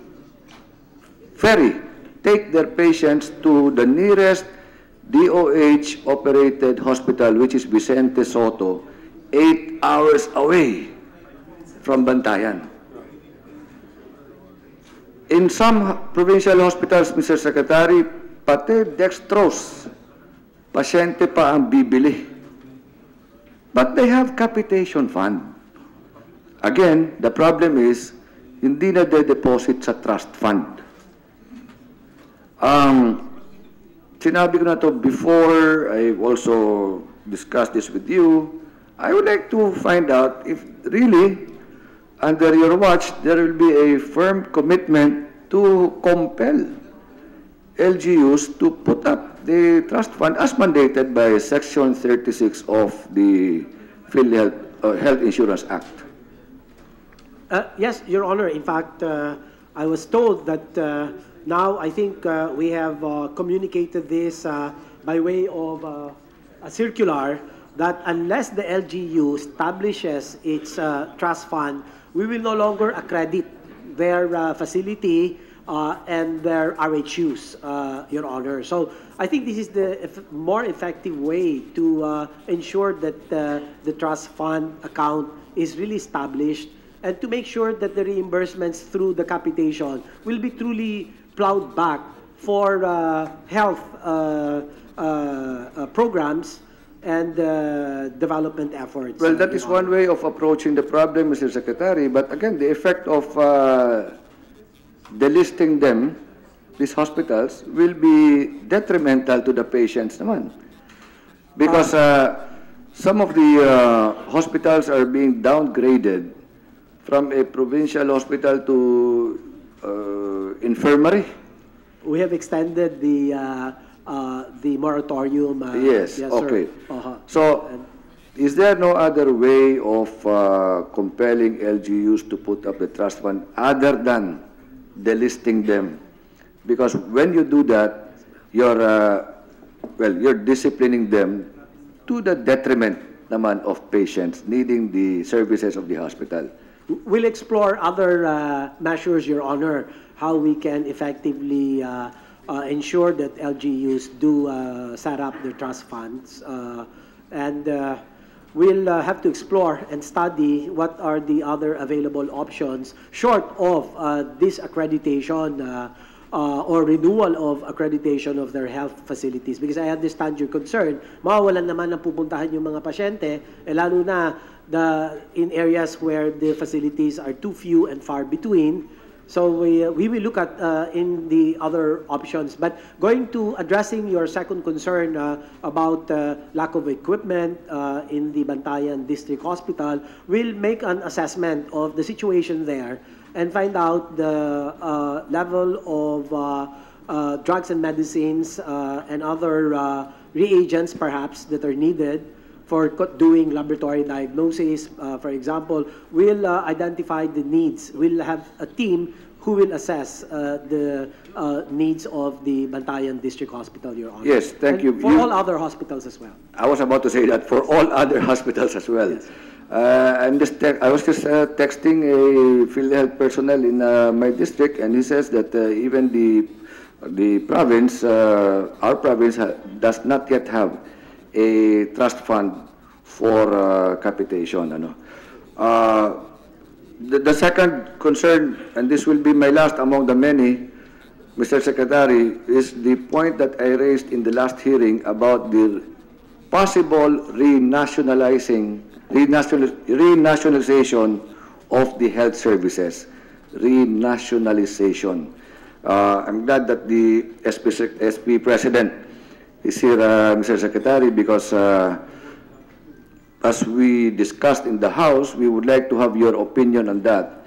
The last time I heard from you is that you will assess the situation. We would like to, I'm reiterating that now, so that your assessment would be done ASAP, and you will submit your findings ASAP to both the Senate and the House of Representatives. We will do that, Your Honor. That will be all, Mr. Secretary. Congratulations in advance. Thank you, Congressman. Mr. Chairman, Almario. thank you. Senator Win Gatchalian is recognized before we finally recognize Senator Mig Subiri. Thank you, Mr. Chair. Mr. Chair, this is not a question, but just a reminder and a request, Mr. Chair. Secretary, during the Demvaksha hearing, the former Secretary, Jeanette Garin, mentioned that she was advised by a panel of experts, no? And we requested the names and the minutes from her.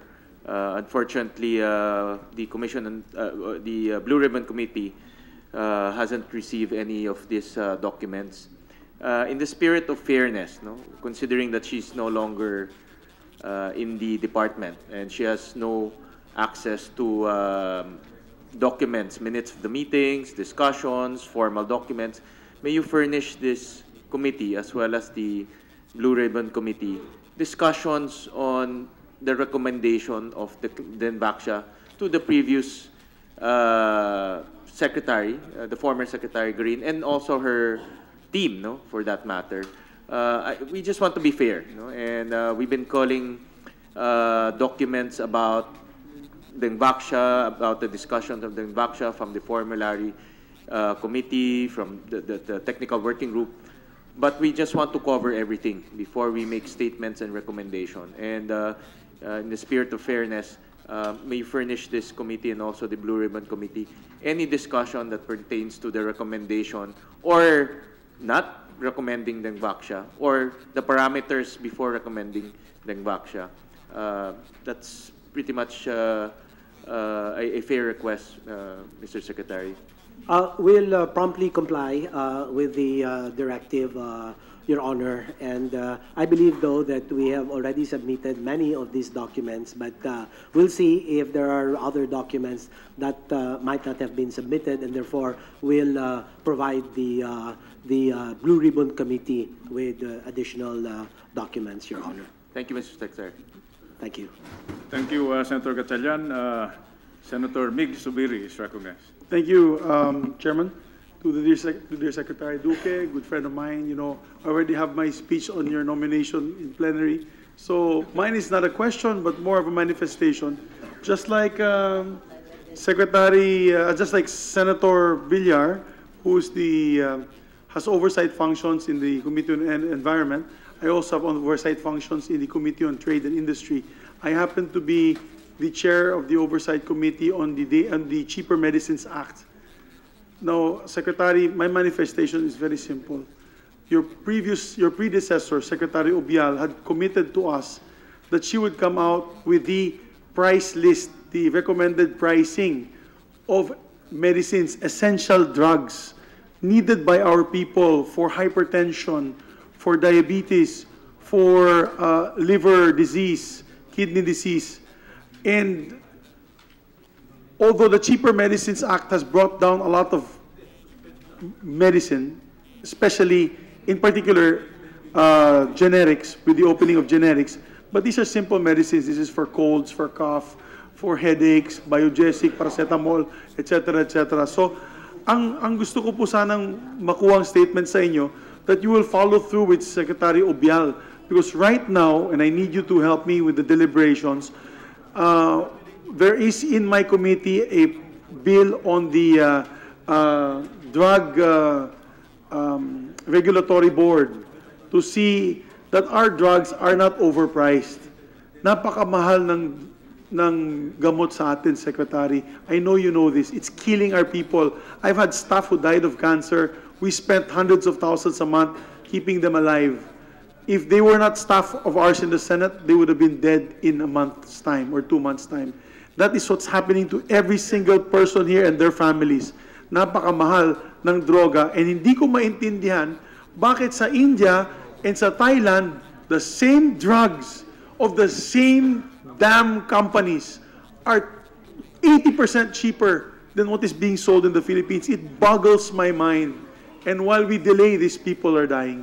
Yun lang, Sec, my manifestation is, if you can follow through with the recommended pricing, I believe the President was supposed to sign an executive order for that. Tuloy po yun, and help me bring down the prices of these essential drugs that's needed by our people. Yun lang po, Secretary. You have my reassurance, Mr. Senator, and if we will build, not only do we intend to honor the commitment of then Secretary Obial, but see to it that we will have a longer list of drugs and medicines that will be captured under the MDRP for the President's signature. Thank you, Mr. Chairman. Thank you, Secretary. Thank you, Senator Subiri. We have two remaining oppositors whom we will call forward for the oath to be administered. Mr. David L. Diwa and Dr. David Harold Gosengfiao. Can we call them forward, please?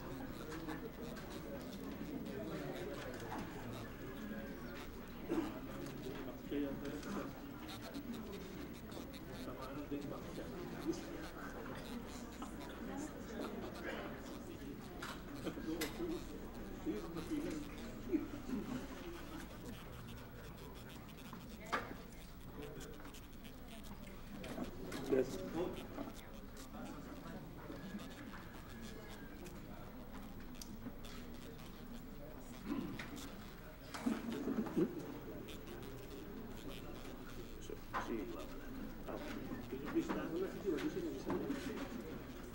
Can we ask the Secretary of the Commission to administer the oath to the remaining oppositor, Dr. David Harold Gosengfiao? Dr. Gosengfiao? Yes, sir. Yes. Kindly stand and raise your right hand. Do you swear to tell the truth, the whole truth, and nothing but the truth in this proceeding, so help you God? So help me God, I swear. Mr. Chair, the witness is now under oath. Thank you, Secretary Villacorta.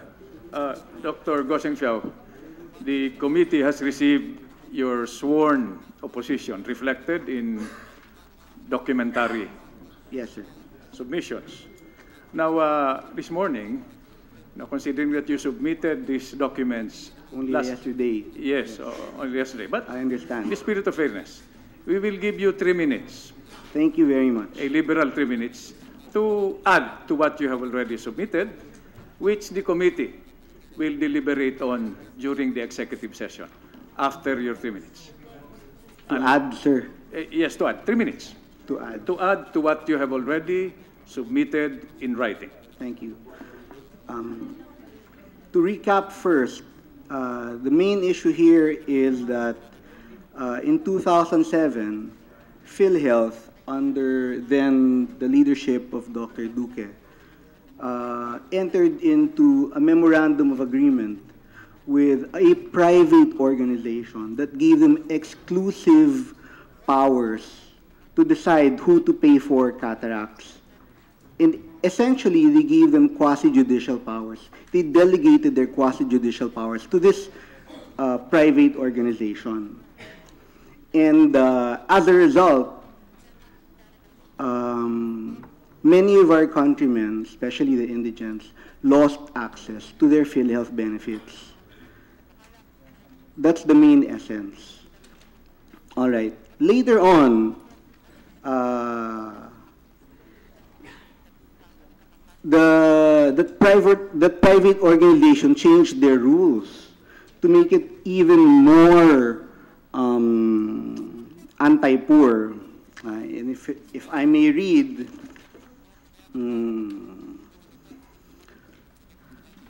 the IMD, wait, excuse me.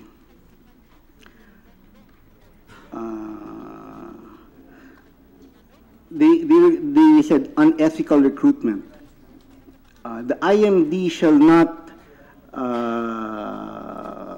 an organized activity wherein ophthalmologists or group of ophthalmologists recruit patients systematically through various means of solicitation. So they define solicitation as free eye screening, house-to-house visits, tie-ups with local governments, or NGOs and senior citizen groups, meaning in essence, PhilHealth is prescribing free checkups. PhilHealth is prescribing house-to-house visits. PhilHealth was prescribing tie-ups with local governments or NGOs or senior citizen groups.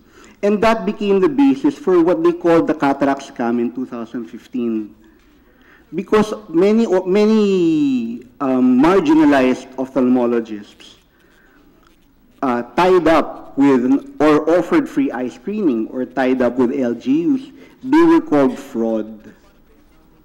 And they were not paid. So,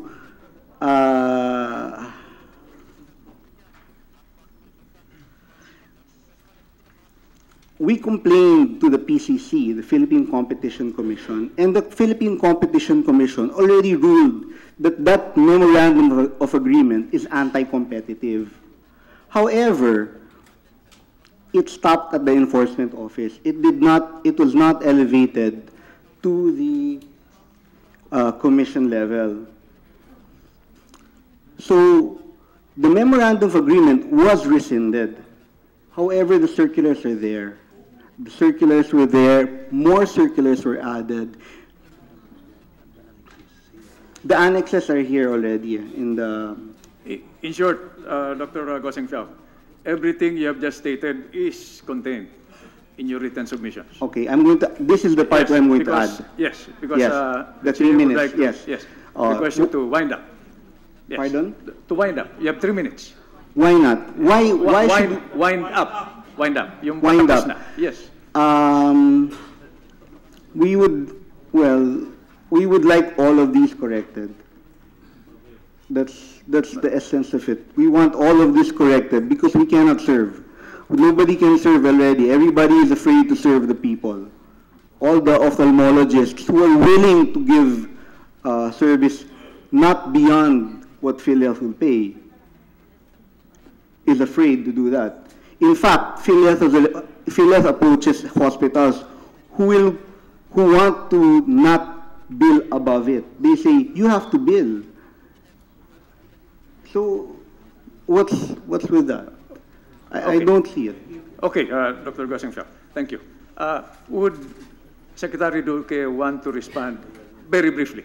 Yes, Your Honor. I understand that these oppositors' documents just came in yesterday and hardly had time to peruse the voluminous documents that have been presented. I'm aware of all the resolved and ongoing investigations and hearings concerning the cases filed by Dr. Gosengfeld, and I do believe that his complaints have been aired and discussed in various government fora, including the Senate. I think they already had a hearing at the Senate level with Senator Ontiveros. As a witness then, Mr. Chairman, as a member of the PhilHealth Board, so, yes. Also including the Philippine Competition Commission and other government agencies. And I'd like to manifest that we just leave it to the good judgment of these investigating bodies to resolve the issue and abide by whatever decisions they will come up with. Thank you, Mr. Chairman. Thank you, Secretary Duque. Nevertheless, for the record, can you submit to your committee your written response? We will do that, Your Honor, as soon as practicable. Thank you. At this point, unless there are questions from the body, we would like to thank Dr. Gosengfeld and excuse him. Thank you, sir. Majority Leader? Yes, Mr. Chairman, I move that we terminate the hearings on Secretary Duque's ad interim. Oh, Senator JB? Ano, okay na? Second. Second pala. Okay. In objection, hearing none. I move that we go on executive session, Mr. Chair. Any objection? Hearing none. Members of the CA, please refer to the next room to the right for lunch.